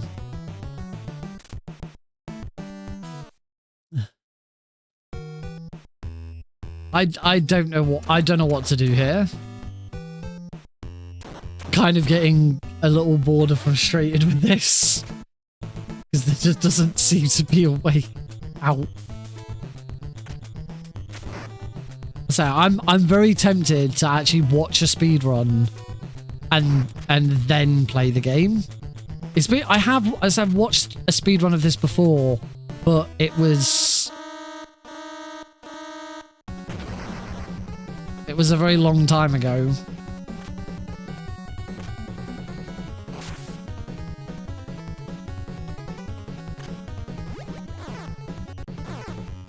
I'm assuming like I probably need to put plastic explosives down or something.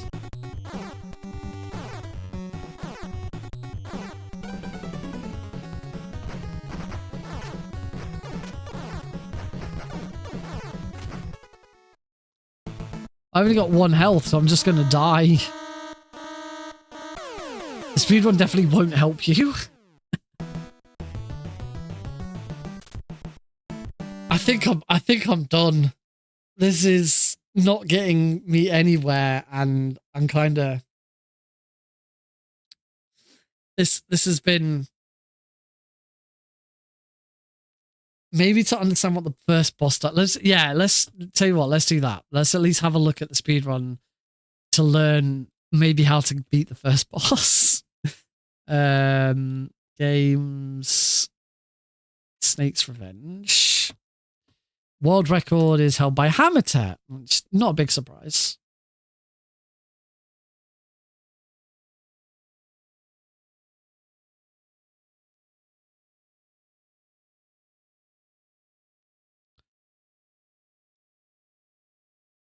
And it is indeed use...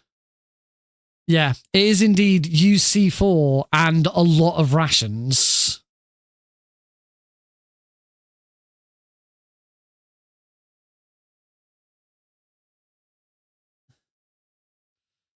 Yeah, if I'm actually gonna play this, I need more rations. Like, this is ridiculous.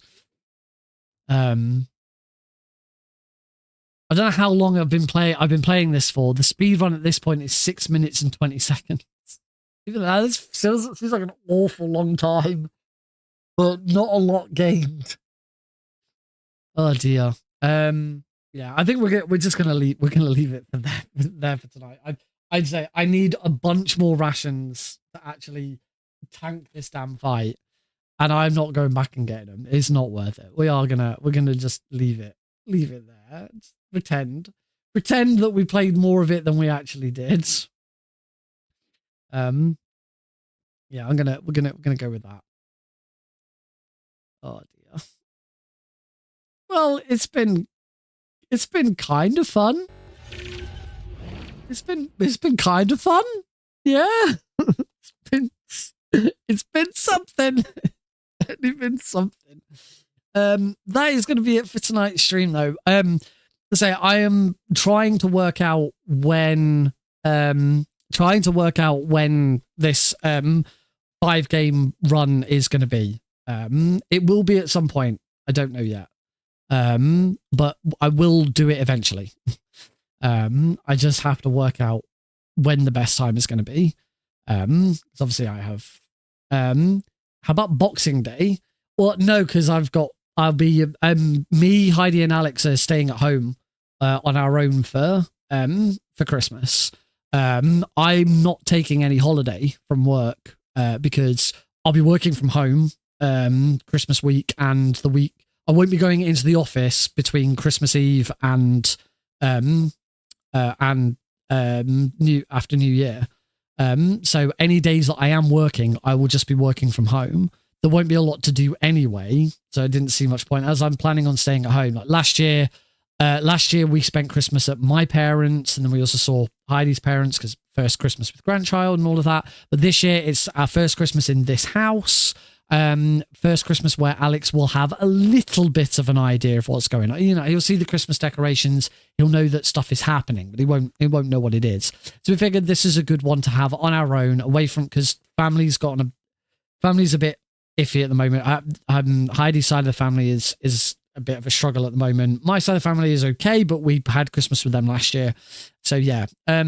So because I'm not taking any holiday, when it comes to Christmas, I'm going to want to use as much time as I can with Heidi and Alex. Now, I won't be working Christmas Day, Boxing Day, the day after Boxing Day, because my work gives everyone that one day off. It's one extra day off around Christmas, which everyone gets off. Then it'll be Saturday, Sunday, which I don't work anyway. And then I'll be working Monday, Tuesday, I'll be working Monday, Tuesday, because that's the 2 days in between Christmas. I'll have Wednesday off because it'll be New Year's Day, and that's a bank holiday. And then I'll be back on Thursday, and that'll be it. By Thursday, the 2nd of January, I'll be back at work.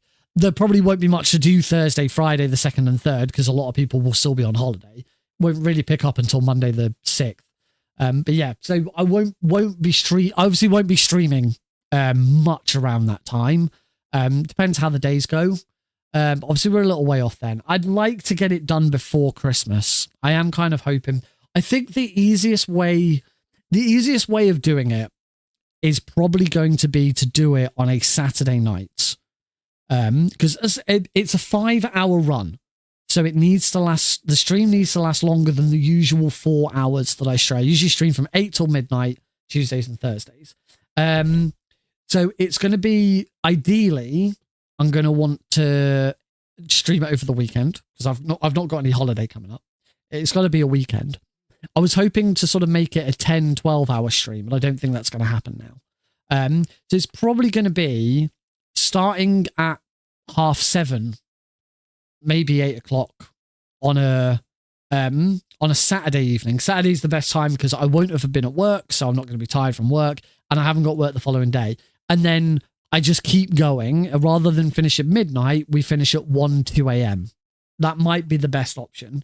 No, it's fine. I'm in a separate Discord server with Glenn, so I'm just going to go and ask there about commentators. I would also, once I know a date for the 5-game run. Jesus, get my words out. For the 5-game run, I wouldn't mind having commentators for that as well. Having people join me on stream, that would be really handy. But we'll talk about that when I know a date. Oh, I still got Coke.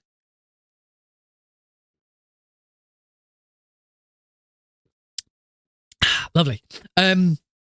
So yeah, as I say, it's probably just going to be a Saturday.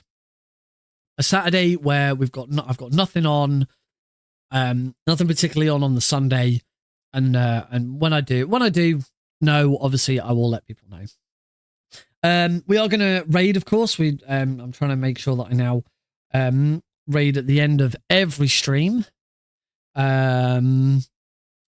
I think on my followers, I've got 3 people currently streaming. I'm going to raid really, really longathon again.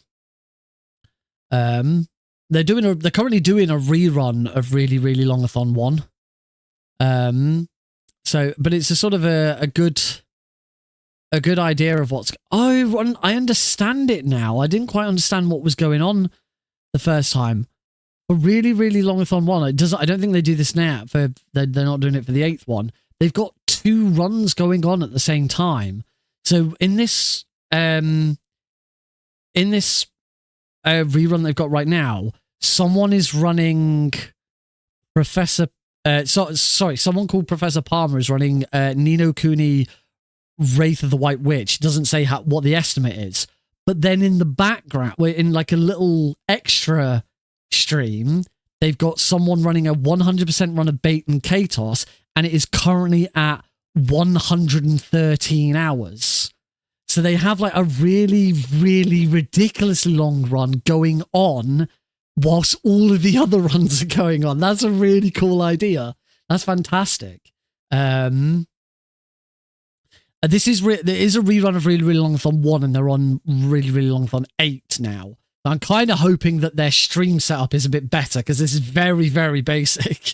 There's not a lot going on in this stream. Actually, I wonder if they've got any. Okay, yeah, I can see they've got some clips. They've got some clips on here.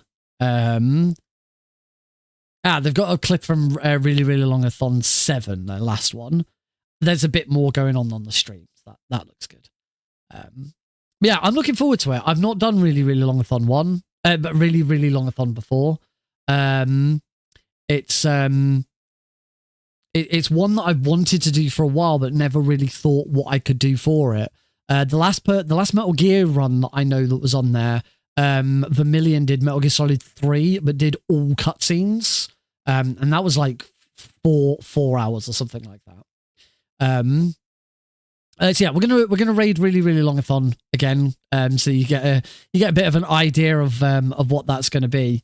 It's just a rerun, so it's not anything special. But to be honest, the other two people that I'm following and don't seem to be playing anything particularly interesting. So I think this one's the best one of what I'm following.